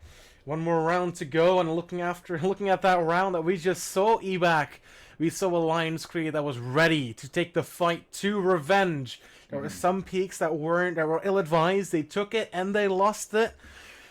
But they managed to pull it back. They managed to win the gunfights that really mattered. The Malusi playing inside Cash was huge. That C4 could have killed the player there, dropped the diffuser in an awkward position. It got killed just in time. And Noodle coming in below, opening up that wall, killing the player that denied the defuse the second time around. He made a big impact there. Noodle, even though he might not be showing up on the scoreboard as much or as I don't know, flamboyantly as not as apparent as some other top fraggers, he's been getting good impact kills. He's been killing the people that are denying plants. He's been killing people that have a good utility. So Noodle has been valuable for both maps here for Lionscreed. Well, that's the thing about Noodle. He generally doesn't get in there with loads of kills. He just doesn't die. That's why his KD was right up at the top. It's nuts. And right now going 3-0, no exception to that. We've seen him this season for Footprint be great here already on Clubhouse. We know he can do it. I've seen I don't think he penned it. It's a pretty standard Tachanka play on CCTV that we haven't seen come out, unfortunately, where you play on red and delay with his fire, even despite his buff. It's a shame we don't see that come out more often, a bit more standard for other teams, but hey ho, Revenge, they're going to repeat the same site and hopefully not repeat the same mistakes. Choco on the Rafters is an interesting choice. Rafters usually is a very big point of contact for the attackers. They want to get that cleared early on. And when you lose the Maestro in that position, you don't only lose a very formidable gun, the Alda. It goes burr, and it goes burr for quite a long time with the 81 around magazine capacity, but you also lose those Maestro cameras. You lose the control in them. You lose That's control a in debate. them. I will say, it was during the final Lionscreed against Jaegers. There was a round on Clubhouse that was won in a 1 versus 1 because there was an Evil Eye inside of Cash, like on top of the wall, like in the vault position. Like the Maestro was long dead, but just giving that intel available for a clutch situation can be really useful. And you've got that older for the garage as well, so you know it's a pretty hard position to hold, and you got the best weapon for it. So it does make sense, but he is fully locked in there. Yeah. So it is Choco just fighting his position. I think as we mentioned at the very start of the game, some of these key positions have got to be held onto by the key players, and winning those fights sometimes is the make or break for a full round. 1 minute and 20 seconds remain for Lionscreed. It's a lot slower than what we saw of them last time, just a prep phase ago. Interestingly, Choco hasn't been dispatched off. He does a lot of damage onto Robbie, but no kills just yet. His feet peering through the balcony could do some damage. Two players coming up. It's going to be real tough for him to lose a lot of HP and gets found by Noodle. And that's the Maestro off the board, and Raptors control secured for Lionscreed. Second time in a row, Noodle and Robit playing Choco like a fiddle. He's just a puppet sitting up there, simple enough. Hey, here's some stuns, move up, get out the way, and he stands up and then they take him out. It's simple, very, very simple to shut him down, and they went for the same strategy with the Maestro, didn't work out. You might still have that intel on the site, but they need players in that position to make sure that they can do that. And right now, they don't have too many. We've got this South versus North again, but very little time for Lionscreed. And they still have 4 different men to deal with. Yuri, again, he's not going aggressive. He's playing a bit more passive this time. Uis is down. Steno as well. Noodle falling. Panda and Robit are the only 2 left. But Robit gets 2. Panda gets 1 of his own. Is sticking the plant. It's down to the Zofia to cover in the 1 versus 1 of standing men. Panda surely gets back up. And now it's a 2 versus 1. Where is Ulfrin? He's in the other site. He's got an angle towards both. He finds the first. Panda's on such low health. A single bullet will do. Will he find the first? No, he won't. Panda finds it onto Ulfrin. And Lionscreed move on to match point. What a crucial moment again from... I mean, great play from Panda in particular, but highlight to Robit this game, because on Cafe and all the way across Clubhouse in particular, he has been the difference maker today. Lionscreed with the turnaround. It was a 4v3, 4v2, 5v2, and suddenly the guns of the Ace and the Zofia just come alive and shut down 3 of the 5 remaining Revenge GG players. It was a round that Revenge GG didn't have to lose, but Lionscreed did not give up. They pushed on through until the end. And the gunfire, the gunplay from Lionscreed, dominating yet again, putting them on match point evac. Revenge GG are going downstairs, but I think, It's and this is my 2 cents, it's too little too late. Yeah, but at least they're going for a bit of an extension. They're clearly going for this, SSG roam, as a lot of people like to call it, the castle extension, a crossbar locking things down and making sure they have players upstairs. The weakness for this, as always, when you do such a big extension, whether you're relying on different, lots of different roamers playing around different floors, you're weak in the center. You can just rush through the tunnel. You can move on in other ways that you don't necessarily have to worry about too much. But at the same time, Lionscreed, even if they are going for a clear of the top floor, they identify it, they decide not to go for anything rash, and they go for a straight, we'll take you on at your own game. They've still done a great job of it so far this game. They are very quick to push players back on any sort of roam, and then move in, and they don't waste time in the way that Revenge do, so... This is going to be a tough one. They're already right there in the tunnel, next to Choco. He could walk into a horrible angle here. He does! He's taken down! Noodle finds finds his feet. Simple kill. In they rush from the tunnel. There is somebody in the way, though. It's Yuri. He fights back Noodle, but is shut down in response. US gets 2. 1 onto Vapor, 1 onto Yuri. 3 back from Revenge. They're not done yet. And it's Steno stuck behind the bomb. He doesn't have the diffuser either. 2 players inside of blue to counter. He knows they're there. He chucks the nade, which means they have to move and go into his line of sight. He doesn't predict the prone, and he doesn't quite deal enough damage to Alpha in. This is very, very close here, but again, it's still manageable for Lionscreed. Steno, definitely a player who is capable of this. He's not been in and amongst the kills too much today in particular, but you know, these are the sort of moments that he lives for. The 2 players of Revenge GG have consolidated their forces. They're both in new blue, or bottom blue. Steno now has the diffuser in his back pocket and is going to go for the plant. He doesn't have any cover to support him here. He has 2 players that are going to versus him. The Muzzy of Bucket is putting some butt shots his direction. He's not hitting anything.